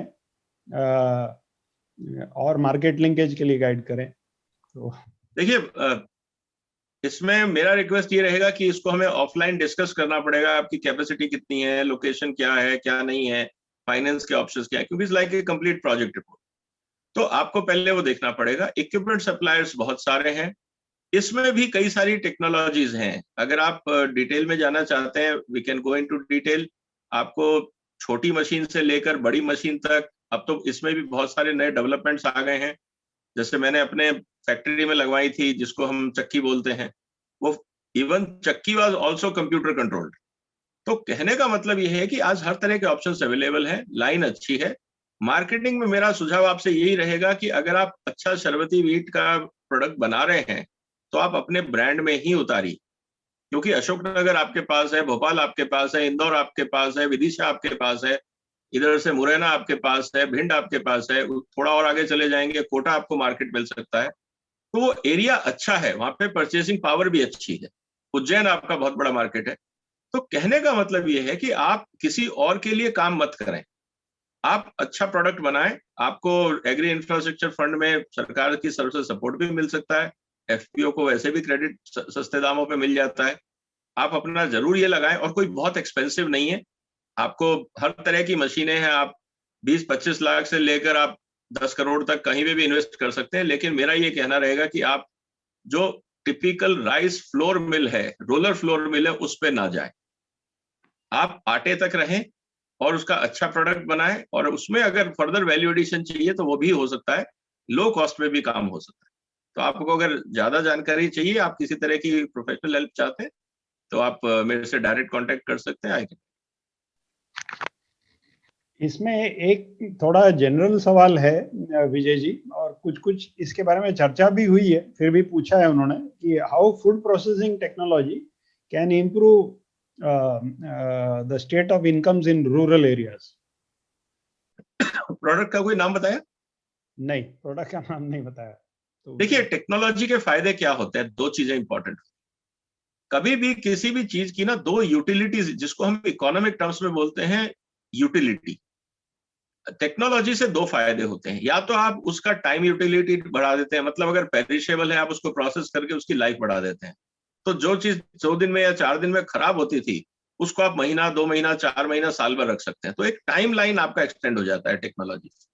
दूसरा, आपका जो लोकेशन यूटिलिटी, जिसको हम बोल सकते हैं कि जहां आप प्रोड्यूस कर रहे हैं वहां शायद मार्केट नहीं है, लेकिन वहां से अगर आप 500 किलोमीटर दूर जाएंगे तो शायद आपको अच्छा रेट मिल जाएगा। तो टेक्नोलॉजी से आपको वो हेल्प मिल जाता है। तीसरी चीज होती है आपका उसमें फीचर्स, स्पेस यूटिलिटी भी आप चेंज कर सकते हैं। आपके जैसे अभी व्हीट की हम बात कर रहे थे, अब व्हीट का शायद इतना डिमांड आपके शहर में नहीं होगा जितना आटे का होगा, और हो सकता है कि आपके वहां पे जो मिठाई की दुकान है उनको अच्छा कोई बेसन नहीं मिलता हो, लेकिन आपके पास चना है, तो आप चना ना बेचें, आप बेसन बेचें। या अगर आपको आटे में मैदा चाहिए, आपके हलवाइयों को चाहिए, तो आप उसका मैदा भी निकाल के दे सकते हैं। तो बहुत सारी है। और व्हीट की जैसे बात हो रही थी कि व्हीट जो ब्रांड होता है, व्हीट का जो, जिसको हम जर्म बोलते हैं, आपने छोटी सी नुकीली चोंच देखी होगी व्हीट के ऊपर निकली हुई, अगर मैं उसको व्हीट जर्म बोलता हूं, दुनिया का सबसे अच्छा विटामिन ई का सोर्स है वो, लेकिन कभी किसी ने मार्केटिंग करी उसकी? हम लोग सब लोग सिंथेटिक विटामिन ई खाने में लगे रहते हैं। तो अगर हम उसको भी सेपरेट करके और मार्केटिंग करें तो अपने आप में एक विटामिन ई कैप्सूल है वो। तो कहने का मतलब ये है कि बहुत सारी क्रिएटिविटी की जा सकती है, लेकिन डिपेंड करता है कि आपका प्रोडक्ट क्या है, क्या आप करना चाहते हैं, उस हिसाब से आप टेक्नोलॉजी सेलेक्ट करें। बहुत सारी गलतियां किसान भाई क्या करते हैं और जो इंडस्ट्री के लोग क्या करते हैं, वो पहले टेक्नोलॉजी देखते हैं फिर बाजार ढूंढने लगते हैं। कभी ऐसा मत करें। और मशीन खरीदने में इस बात का ध्यान रखें कि मशीन मल्टीपर्पज यूज की हो, क्योंकि अगर एक प्रोडक्ट नहीं चला तो वो पूरी फैक्ट्री और इन्वेस्टमेंट बेकार हो जाता है। तो ये selection of technology and selection of machine पे बहुत समझ की जरूरत है। बहुत सारे फैक्टर्स हैं, जैसे मैंने पिछली बार भी आपको बताया था कि जब भी आप टेक्नोलॉजी खरीदते हैं तो सिर्फ ये मत देखें कि मशीन की कीमत कितनी, उसकी मेंटेनेंस कॉस्ट क्या है, उसका फ्यूल कंजम्पशन या पावर कंजम्पशन कितना है, उसका स्पेयर पार्ट क्या है, उसमें कौन से स्पेशल फीचर हैं, उसमें और हम क्या प्रोडक्ट निकाल सकते हैं, मॉडिफाई कर सकते हैं, बहुत कुछ हो सकता है। विजय जी, एक मैनेजमेंट का सवाल है। एक एफपीओ पूछ रहे हैं कि एफपीओ सस्टेनेबली चलाने के लिए टिप्स बताइए। देखिए, सबसे पहली बात है कि you should be very very जैसे अगर आप मेरे से पूछेंगे, मैं अगर आपकी जगह होता तो मैं क्या करता, एक भी पैसा फालतू खर्चा मत करो। सबसे पहले तो जो रिसोर्सेज आपके पास है उसको कंजर्व करो, उसको वेस्ट मत करो कि अच्छा है ले लेते हैं देख लेंगे क्या होगा, ऐसा कुछ मत करो। जरूरत नहीं है तब तक आप पैसे की खर्चा मत करो। दूसरा, जो भी आप काम करें वो बाजार को सोच समझ के करें, कैजुअल अप्रोच ना रखें। अगर आपकी क्वालिटी में जरा सा भी आपने उल्टा सीधा किया तो आपकी पूरी मेहनत बेकार हो जाएगी। आपकी पैकेजिंग, आपका, इसका मेरा ये कहने का मतलब है कि सबसे पहले आपको होमवर्क करना बहुत जरूरी है, जिसको कहते हैं प्लानिंग स्टेज। हम लोग सब पैसा खर्चने में और मशीनें खरीदने में ज्यादा टाइम लगाते हैं, प्लानिंग में बहुत कम टाइम लगाते हैं। तो जितना आपके पास टाइम है, आप जब पहला चेक काटें उससे पहले आप लोग बहुत गहन मंत्रणा करें, कौन क्या करेगा, किसकी जिम्मेवारी होगी, हर तरह के सिचुएशन को एनालाइज करें कि अगर हम तो ये सोच रहे हैं ऐसा हो जाएगा, अगर नहीं हुआ तो हमारे पास प्लान बी क्या है, फॉल बैक ऑप्शन क्या है, हम तीसरा ऑप्शन क्या कर सकते हैं, चौथा क्या कर सकते हैं। कॉपी मत करें, बाजार को समझें। और कोई जरूरी नहीं है आपको कि हमेशा है कोई हाई-फाई टेक्नोलॉजी और कोई स्टेटस का प्रॉब्लम है। बिजनेस को कभी स्टेटस ना बनाए। बिजनेस में जो चीज बिकती है वही बेचें। अगर वो कहता है साहब मुझे गेहूं सिर्फ साफ करके दे दो, मैं आपको पैसे देता हूं, उसमें 2 रुपए किलो बचता है, तो वो भी काम अच्छा है। आप जबरदस्ती उसमें से नूडल्स बनाएंगे और फिर बिकेगा नहीं तो कोई फायदा नहीं है उस मशीन का। तो बिजनेस को कभी स्टेटस ना बनाए कि नहीं मैं नूडल बनाता हूं। अरे भाई, जब बिक नहीं रहा तो क्यों टाइम वेस्ट कर रहे, आटा ही बेचो ना। तो वो काम करो जो बाजार को चाहिए। आपको क्या अच्छा लगता है, स्टेटस समाज में क्या होगा, लोग आपको क्या कह रहे हैं, इन सब बातों को छोड़ दो। बिजनेस, अगेन मैं पहले जो पिछले एपिसोड में मैंने कहा था, business is a game of common sense. आप वहीं तक रहें, ज्यादा उछल कूद करेंगे खर्चा बढ़ाएंगे और नुकसान होगा। विजय जी, एक सवाल ये पूछा जा रहा है कि कोई आइडियाज मतलब चाहते हैं एफपीसीज की एफपीसी में पैसिव इनकम पैदा करने का कुछ ऑप्शन है तो बताइए। जैसे वो सोच रहे हैं कि सीड रिलेटेड कोई आईपीआर मिल जाए, कोई इस तरह का, या जैसे सोलर से पैसिव इनकम मिलता है, तो इस तरह का एग्जांपल पूछ रहे हैं कि पैसिव इनकम जनरेट करने के लिए कुछ कर सकते हैं क्या? बहुत सारी चीजें हैं। देखिए, मैं इसको पैसिव नहीं मानता हूं। बिजनेस में कुछ भी पैसिव नहीं होता, everything has to be active. अगर आप सोच रहे हैं कि पैसिव इनकम में एक ही साधन है कि आप स्टॉक मार्केट में पैसा लगाएं और सो जाएं, तो मुकेश भाई आपके लिए काम कर रहे हैं, आपकी आमदनी बढ़ती रहेगी, आपकी वो पैसिव इनकम। उसके अलावा अगर आप कुछ भी करते हैं तो आपको एक्टिव रोल लेना ही पड़ेगा। तो मेरा ये कहना है कि किसी भी बिजनेस में किसी भी चीज को आप पैसे बना लें। अगर आप आईपीआर की भी बात करें तो आईपीआर अपने आप में बहुत इंपॉर्टेंट चीज है। आप उस आईपीआर को रख के करेंगे क्या? आईपीआर अपने आप में कुछ नहीं होता अगर आप उसको कमर्शलाइज नहीं कर सकते। इसीलिए हर पेटेंट सक्सेसफुल नहीं होता है, आप समझिए इस बात को। मैं एज एडवोकेट आपको बता सकता हूं कि आपके पास अगर कोई मैं प्रॉपर्टी दे भी दूं, अगर आप उसको यूज नहीं कर सकते तो आपके लिए बेकार है। आपके जमीन के नीचे सोना है, अगर आप उसको निकाल के बेच नहीं सकते तो वो सोना बेकार है आपके लिए। तो कहने का मतलब ये है कि आपको कमर्शलाइजेशन समझना पड़ेगा, चाहे वो आईपीआर है, चाहे वो बीज है, चाहे वो सोलर है। आप सोलर कर रहे हैं, आपको 2 तरह के फायदे हैं। देखिए, एक तरफ आपकी पैसिव एक्टिविटी आपके खर्चे कम कर सकती है, जैसे आपने सोलर का एग्जांपल लिया। आज आप अपने ऑफिस में या फैक्ट्री में जो भी आपने यूनिट लगाई है, वहां पे आज आप बिजली खरीदते हैं। मान लीजिए आपका महीने का किराया, ये उसका बिजली का किराया जो आता है, बिल आता है, वो 10,000 रुपए आता है सपोज। अब आपने एक सोलर सिस्टम लगा दिया, हो सकता है कि उससे जो बिजली पैदा हुई, आपका बिजली का बिल घट के 3,000 रह गया या 4,000 रह गया, तो आपने 6,000 रुपए महीना बचा लिया। वो भी इनकम है। Saving is net income. बाकी इनकम के लिए तो आपको मेहनत करना पड़ेगा। तो saving is net profit, let me put that way. तो जितने आप अपने खर्चे बचाएंगे वो आपका सीधा प्रॉफिट में जुड़ता है। तो इस बात को आप समझिए। तो पैसिव इनकम नाम की दुनिया में कोई चीज नहीं होती। पैसिव इनकम एक ही होता है जिसको हम सेकेंडरी मार्केट कह सकते हैं, कि आप स्टॉक मार्केट में पैसा लगाए और सो जाए, वही एक सेकेंडरी इनकम है। या आपने ब्याज पे पैसा लगा दिया तो बैंक मेहनत कर रहे हैं, आपको ब्याज दे रहे हैं, वो सेकेंडरी इनकम या पैसिव इनकम जिसको आप कह सकते हैं। लेकिन बाकी सब में आपको प्लान करना होगा, चाहे वो आईपीआर है, चाहे वो सोलर है। हो सकता है कि आपके यहाँ पे बहुत सारा ऐसा एग्री वेस्ट हो जिसको आप कमर्शलाइज करना चाहें, आज तक आपने नहीं किया हो। गोबर पड़ा है आपके जानवरों का, आप उसको ढंग से कंपोस्ट करके, गांव में आज हर जगह पे गमले रखते हैं लोग अपने शहरों में, घरों में, उनके लिए आप गमले की खाद बना के दे दें, प्रॉपर न्यूट्रिशन बैलेंस करके। कुछ और बना के दे दें। पेट फूड्स का है, आपके यहाँ कोई ऐसा मीट इंडस्ट्री है या आप कुछ करते हैं उससे, तो आप उसका पेट फूड बना के दे। बहुत सारे हैं। देखिए, business word is a area of creativity. ये क्रिएटिविटी सिर्फ आर्ट, ड्राइंग और म्यूजिक में नहीं होती। बिजनेस में भी बहुत सारी क्रिएटिविटी है, इस जिसको हम अंग्रेजी की भाषा में इनोवेशन बोल देते। तो इनोवेटिव आप बने रहें, आपको बहुत ऑप्शन मिलेंगे इनकम। इसमें एक सवाल ये पूछा जा रहा है विजय जी की, how to arrange seed capital for FPOs to begin a small processing unit. देखिए, बहुत सारी गवर्नमेंट ऑफ इंडिया की स्कीम्स हैं। आपके पास अब एग्री इंफ्रास्ट्रक्चर फंड है, आपके पास मिनिस्ट्री ऑफ फूड प्रोसेसिंग का फंड है, रूरल एंटरप्राइज के फंड है, एमएसएमई के फंड है, बहुत सारी स्कीम्स हैं। तो आप देखें कि आप कौन सी एक्टिविटी कर रहे हैं। आपने जो कंसर्न स्टेट डिपार्टमेंट है उनकी वेबसाइट पे चले जाएं, क्योंकि आज तक सारी information, most of the information website पे। तो आप वहां वेबसाइट पे चले जाएं, उन डॉक्यूमेंट्स को डाउनलोड करके पढ़ें और आपको बहुत सारी जानकारी मिल जाएगी। और जो आपके बाकी साथी एफसीआई एफपीओज हैं जिन्होंने काम किया है, उनसे सपोर्ट लें, उनसे गाइडेंस लें कि आपने कैसे कैपिटल जनरेट किया, हमें रास्ता दिखाएं, और किन किन बातों का ध्यान रखना है, कैसे उन्होंने अप्लाई किया, वो भी आपको सिखा सकते। तो इसमें जो काफी सवाल पूछे जा रहे हैं विजय जी, वो ये एफपीओ कैसे फॉर्म करना है, क्या करना है, टेक्निकल सवाल हैं एफपीओ रिलेटेड। तो सदस्यों को, जो उपस्थित गेस्ट हैं, उनके लिए हम एक सेपरेट प्रोग्राम कर देंगे किसी सीए फॉर्म के साथ जो एक्सपर्टीज रखते हैं एफपीओ क्रिएशन। उसके अलावा भी मेरा ये कहना है कि ये सारी गाइडलाइंस नाबार्ड की वेबसाइट पे हैं। How to form FPO, NABARD की वेबसाइट पे जाएं, पूरी किताब है वहां पे। आप उसको डाउनलोड करें, उसको पढ़ें। बहुत अच्छे ढंग से उन्होंने वो किताब बनाई है, वो आप लोगों के लिए ही बनाई है। आप उसको डाउनलोड करें और पढ़ें। क्यों इधर परेशान हो रहे हैं इधर उधर? क्योंकि नाबार्ड ने लिखा है तो उसमें सारी जानकारी है आपके पास। उससे ऑथेंटिक तो कुछ नहीं होगा, क्योंकि वो खुद ही फंडिंग करते हैं और खुद ही उन्होंने गाइडलाइंस बनाई है। तो आपको प्रॉपर राइट जानकारी मिल जाए।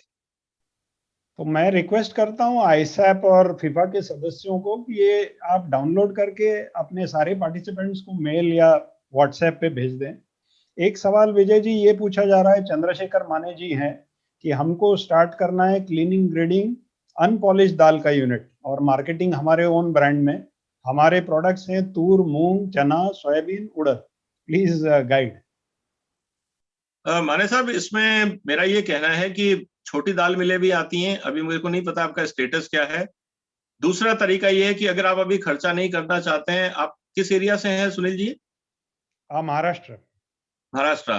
तो महाराष्ट्र में बहुत सारी, वर्चुअली हर शहर में कहीं ना कहीं आसपास कोई ना कोई दाल मिल है। आप एक काम करें कि अभी खर्चा ना करें, आसपास देखें कि जो भी मिल है अपना मटेरियल लेके जाएं और उनसे कस्टम मिलिंग करवा लें। फैक्ट्री ना लगाएं, हर चीज में पैसा लगाने की जरूरत नहीं है। अगर आपके पास 10 टन माल है, 5 टन माल है, 50 टन माल है, आप उस मिल से बात करें कि सर ये हमारा प्रोडक्शन है, हमें इसकी मिलिंग करके आप हमें वापस दे दीजिए। दोनों, उसका जो चूरा निकलता है वो भी, जितने बाई प्रोडक्ट है वो साथ रखिए, छोड़ के कुछ मत आइए। और उनसे आप पर केजी पे रेट तय कर लें, 1 रुपए, 2 रुपए, 5 रुपए, जो भी है। 4-5 अच्छी मिलों में बात करें, आपको पता लग जाएगा कि कौन क्या कह रहा है। और हर मिल फुल्ली बिजी हो ऐसा भी नहीं होता है। ऐसे बहुत सारे मिलर हैं जिनके पास सरप्लस कैपेसिटी होती है।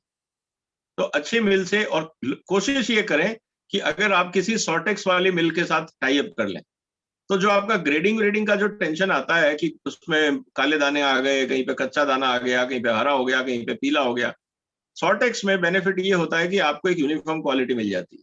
हो सकता है 10-15 पैसे वो एक्स्ट्रा ले आपसे प्रोसेसिंग का, लेकिन वो वर्थ है, क्योंकि उससे आपकी क्वालिटी बहुत हद तक इंप्रूव हो जाएगी। और उसको आप आराम से, आप 20 पैसे भी एक्स्ट्रा दे रहे हैं तो आराम से 2 रुपए एक्स्ट्रा आप कमा सकते हैं बाजार में।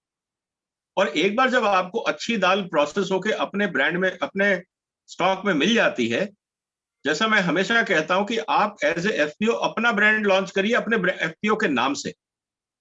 अगर आप मान लीजिए XYZ गांव में है तो उस गांव पे ही लॉन्च करिए ना उस दाल को। गांव के लोगों को भी खुशी होगी और लोगों का भरोसा उठेगा कि इस गांव में ये दाल बड़ी अच्छी मिलती है। उस बहाने आपके बाकी प्रोडक्ट भी चल निकलेंगे। लेकिन क्वालिटी पे कॉम्प्रोमाइज मत करिएगा। बार बार मैं इस बात को कह रहा हूं, क्योंकि अगर एक प्रोडक्ट आपने खराब दिया तो गांव का नाम खराब हो जाएगा। तो इस बात को देखें, और मुझे लगता है कि आसान है, खर्चा ना करें, शुरुआत करें आप अपना कॉन्ट्रैक्ट मिलिंग से। क्योंकि मुझे नहीं लगता कि आपके पास बहुत ज्यादा प्रोडक्शन होगा एज ए किसान। 5,000 टन होगा, 10,000 टन होगा, जो आप मुश्किल से 15-20 दिन में, आप आराम से 50 दिन में, मैक्सिमम 1 महीने के अंदर आप प्रोसेसिंग करवा सकते हैं। कोई बहुत बड़ी बात नहीं। और एक साथ ना कराएं। आपको अगर कैश नहीं चाहिए तो आप जबरदस्ती बेचने की कोशिश ना करें। आप उसको स्कैटर्ड कर लें। अगर आपका 10,000 टन है, आप प्लान बनाइए कि मेरे को हर महीने में 500 टन माल बेचना है अपने एफपीओ के माध्यम से। 500 टन डिवाइडेड बाय या 300 टन या 600 टन सपोज मेरे को महीने में बेचना है, तो रोज का 20 टन हुआ, मतलब एक बड़ा ट्रक या 2 छोटे ट्रक। और 2 डायरेक्शन में अगर आप बेचना शुरू करते हैं, अपने शहर से एक राइट साइड वाले शहरों में आप बेचना शुरू करते हैं और दूसरा ट्रक लेफ्ट साइड वाले शहरों में जाना शुरू करता है, तो 20 टन माल अगर आपका क्वालिटी अच्छा है तो निकल जाएगा, कोई मुश्किल नहीं। तो अवसर फार्मर प्रोड्यूसर कंपनी है, वो पहले वाले सज्जन माने जी लातूर से, उन्होंने रिप्लाई किया। तो लातूर में दालों का अच्छा स्कोप है और मेरा यही कहना है कि आप कोशिश करें, और जो आपके पास सरप्लस, अगर आपको कैश चाहिए तो आप पहले साल एक काम करें कि आप पहले साल, जैसे अभी आप दाल बेच रहे हैं तो जो आप कर रहे हैं आप उसी में कंफर्ट रहें, लेकिन इस साल कोशिश करें कि 10% जो आपका मटेरियल वो आप अपने ब्रांड में निकालें। आपको एक कंफर्ट समझ में आएगा। 10% अच्छा माल निकल गया, अगले साल उसको 15 कर दें, 20 कर दें, 25 कर दें, धीरे धीरे अपना ब्रांड और अपनी प्रोसेसिंग बढ़ाते रहें और बल्क ट्रेड को कम करते जाएं, क्योंकि बल्क ट्रेड में मार्जिन कम होता है, रिटेल ट्रेड में मार्जिन ज्यादा होता है। एक और सवाल है विजय भाई कि अवसर फार्मर प्रोड्यूसर कंपनी है, वो पूछ रही है कि how to raise funds for FPO input purchase. शायद वो टिप्स भी चाहते हैं कि नेगोशिएट कैसे करें इनपुट कंपनी से। तो वेरी गुड। देखिए, इनिशियल वर्किंग कैपिटल अगर आप इनपुट का काम करते हैं तो बहुत सारी संस्थाएं जो एफपीओ को प्रायोरिटी लेवल पे फंडिंग देती। जैसे मैं अगर आपको कहूं, मैं नेप किसान के बोर्ड पे हूं, हमारे पास भी एफपीओ के प्रपोजल आते हैं, लेकिन मैंने जैसे पिछली बार कहा कि आप अगर ऑर्गेनाइजेशन आपकी सुदृढ़ नहीं है तो दिक्कत आती है। एक अच्छा बैंकेबल प्रपोजल कैसे बनाएं, उस पर हमने काफी चर्चा करी है और उसका वीडियो भी आपके पास होगा। तो पिछली बार या 2 हफ्ते पहले जो हमने काम किया था कि बैंकेबल प्रपोजल कैसे बनाएं, वो वीडियो आप फीफा से बोल लें कि आप लोगों को सर्कुलेट कर दें, आप उसको देखें। रही बात पैसे की, आपकी जो बेसिक रिक्वायरमेंट है वो आपको कोई भी फाइनेंशियल कंपनी दे सकती है, उसमें कोई दिक्कत नहीं। उसके बाद रही बात कि इसमें प्रॉफिटेबिलिटी कैसे करें, बहुत सारी सीड कंपनी और पेस्टिसाइड कंपनी है जो आपसे जुड़ना चाहती। इनफैक्ट मैं कल रात को भी एक सीड कंपनी के, पेस्टिसाइड कंपनी के एमडी से बात कर रहा था और उन्होंने बताया मुझे कि मेरे पास आजकल बहुत सारे एफपीओ आने लगे हैं जो चाहते हैं कि हमें आप एजेंसी दे दें, और बहुत अच्छा उनको रिस्पांस मिल रहा है, क्योंकि हमारे प्रोग्राम के माध्यम से जो हम चर्चा कर रहे हैं तो बहुत सारे लोग अप्रोच करना शुरू किए हैं। लेकिन इस बात का ध्यान रखें कि बहुत सारी पेस्टिसाइड कंपनियां हैं हिंदुस्तान में, उनमें भी हर आदमी अच्छा नहीं है, ये भी आपको समझना होगा। आपको सस्ते के चक्कर में डुप्लीकेट माल ना थमा दिया जाए, ये भी आपको क्लैरिफाई करना पड़ेगा। तो क्रेडिबल कंपनियों से काम करें, ऐसे पेस्टिसाइड की बात करें जो रेड ट्रायंगल ना हो। रेड ट्रायंगल मतलब जो ज्यादा टॉक्सिक ना हो। आप भी एक मुहिम चलाएं एज ए किसान एफपीओज कि हम सेफ पेस्टिसाइड यूज करेंगे, ग्रीन केमिस्ट्री यूज करें, हम टॉक्सिक केमिस्ट्री को अवॉइड करेंगे, अनलेस अदरवाइज कि उसका अल्टरनेट ना हो, जबकि अल्टरनेट हर चीज के हैं। तो आप भी कंपनियों पर दबाव डाल सकते हैं कि अगर आपके पास अच्छा मॉलिक्यूल है, अच्छा केमिकल है, तो हम आपसे लेना चाहते हैं। हर एक केमिकल वो कहेंगे आप ये भी ले लो, वो भी ले लो, क्योंकि जिसमें उनको मार्जिन अच्छा होगा वो आपको पुश करने की कोशिश करेंगे। लेकिन यहाँ आपको एक स्टैंड लेना पड़ेगा कि हम गलत चीज नहीं लेंगे, और जो केमिस्ट्री अच्छी नहीं है एनवायरनमेंट के लिए, किसानों की हेल्थ के लिए, हम वो नहीं लेंगे। तो आप भी एक फोर्स कर सकते हैं चेंज को, जिससे आपकी जो एक्सपोर्टेबिलिटी है वो बढ़ जाएगी, आपका जो आसपास का पर्यावरण है, वाटर बॉडीज हैं, उनकी हेल्थ इंप्रूव होगी, आपकी अपनी हेल्थ इंप्रूव होगी। तो आपको थोड़ा सा सजग होकर काम करना होगा। जहां तक बात है कंपनियों की, हर कंपनी तैयार है आपके साथ काम करने के लिए। फिर भी अगर आपको कोई दिक्कत आती है आप मेरे से कांटेक्ट करिए, मैं आपको कहीं से मिलवा। आनंद जी है दरभंगा से, तो वो एग्रीकल्चर इंफ्रास्ट्रक्चर फंड के बारे में पूछ रहे हैं। तो इसके ऊपर एक पूरा सेशन हो चुका है आनंद जी, तो आप पिछले वीडियोस जाके देख सकते हैं। मेरे कोलीग जितेंद्र जी रेफर कर देंगे। एक अपर्णा बीजापुरकर जी और सिद्धांत जैन है, उन्होंने इस विषय पे काफी विस्तार से जानकारी दी। और उसके अलावा इसकी गाइडलाइंस मिनिस्ट्री ऑफ एग्रीकल्चर की वेबसाइट पे है, वहां पे से भी पढ़ सकते। यस। तो Vijay ji, it's a rare day कि हम लोग, क्योंकि आपने थोड़ा समय से पहले शुरू किया तो सारे सवाल लगभग खत्म हो चुके हैं, तो काफी बार हम एक्सटेंड कर देते हैं समय सीमा को, आज हम समय से पहले रैप अप करेंगे। धन्यवाद विजय जी। मैं रिक्वेस्ट करता हूँ सुदर्शन सूर्यवंशी जी, सीईओ फीफा से, कि वो वोट ऑफ थैंक्स दे ऑडियंस को। Sudarshan ji please. Thank you Sunil ji. तो thank you Vijay ji. FIFA की एफपीओ संग साझेदारी में इस आत्मनिर्भरता अभियान और उद्यमिता अभियान की 9वीं कड़ी में हमारे साथ नाफेड के MD Shri Sanjeev Kumar ji, agro innovate के सीईओ श्री सुधा जी, गोदा फार्म एफपीओ के एमडी श्री नितिन चौहान जी, और हर शनिवार की तरह श्री विजय सरडाना सर हमारे साथ है। मैं बहुत बहुत धन्यवाद देना चाहूँगा सारे गेस्ट का, स्पीकर्स का, कि उन्होंने अपना कीमती समय निकाल के हमें संबोधित किया। और मैं कहूँगा कि हमारा सौभाग्य है कि भारत सरकार की प्रीमियर इंस्टीट्यूट जो है आईसीआर, एग्रीकल्चर कृषि के क्षेत्र में, और उसकी जो कंपनी है एग्रो इनोवेट, उनके द्वारा जो टेक्नोलॉजीज आईसीआर ने डेवलप की है, सारे एग्रीकल्चर यूनिवर्सिटीज हो, आईआरआई हो, आईआईएचआर हो, वो सारी टेक्नोलॉजी आज एग्रो यूनिट के पास है। और वो कोई भी अगर उस टेक्नोलॉजी को कमर्शलाइज करना चाहता है, उसको व्यापारीकरण करना चाहता है, उसकी प्रोसेसिंग करना चाहता है, तो वो देने के लिए तैयार है। मैं एग्रो इनोवेट से और मैडम सुधा जी से रिक्वेस्ट करूंगा कि हमारी जो एफपीओज है उनके लिए जो कमर्शलाइजेशन है उनका जो लाइसेंसिंग फी होगी उसके लिए कोई सहूलियत वो अगर दे सकती है तो बहुत अच्छा रहेगा। श्री नितिन चौहान जी ने हमें गोदा फार्म का जो यशोगाथा है उसके बारे में संबोधित किया, और बहुत सारी सीख उससे हमें मिलती है कि कैसे छोटी सी शुरुआत लेके उन्होंने 200 करोड़ तक टर्नओवर दिया है।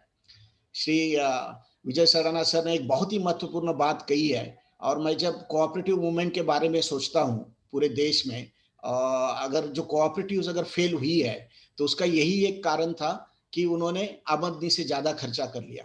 तो ये एक बहुत महत्वपूर्ण बात उन्होंने आज हमें बताई है कि, और पहले भी बताई थी, और उसमें बहुत गौर करना चाहिए हमारी एफपीओज ने कि अगर हम आमदनी से ज्यादा खर्चा करेंगे तो फेल हो जाएंगे। तो हमें इस पे बहुत ध्यान देना रहेगा, और अगर हमें सक्सेस स्टोरी चाहिए तो गोदा फार्म जैसे काम करना चाहेगा। मैं और एक बार सारे अतिथियों का बहुत बहुत धन्यवाद देना चाहूँगा, और आईसैप टीम, सुनील जी, और फीफा टीम, नाफेड टीम के लोगों ने ये बहुत ही मेहनत करके कड़ी चलाई है, उनका फिर एक बार मैं धन्यवाद देना चाहूँगा। और सारे जो हमारे पार्टिसिपेंट्स है एफपीओ के पदाधिकारी, उनका भी बहुत बहुत धन्यवाद। Thank you Sunil ji. Thank you very much साथियों, आपका फीडबैक जारी रखिए। अगले वेबिनार सीरीज में जो सजेशंस आप देंगे वक्ताओं को लेके या सब्जेक्ट्स को लेके, उनको हम कंसिडर करके शेड्यूल कर लेंगे। तो हर सप्ताह 11 बजे खाली रखना 2 घंटे के लिए, ये सीरीज जारी रहेगी। Thank you very much.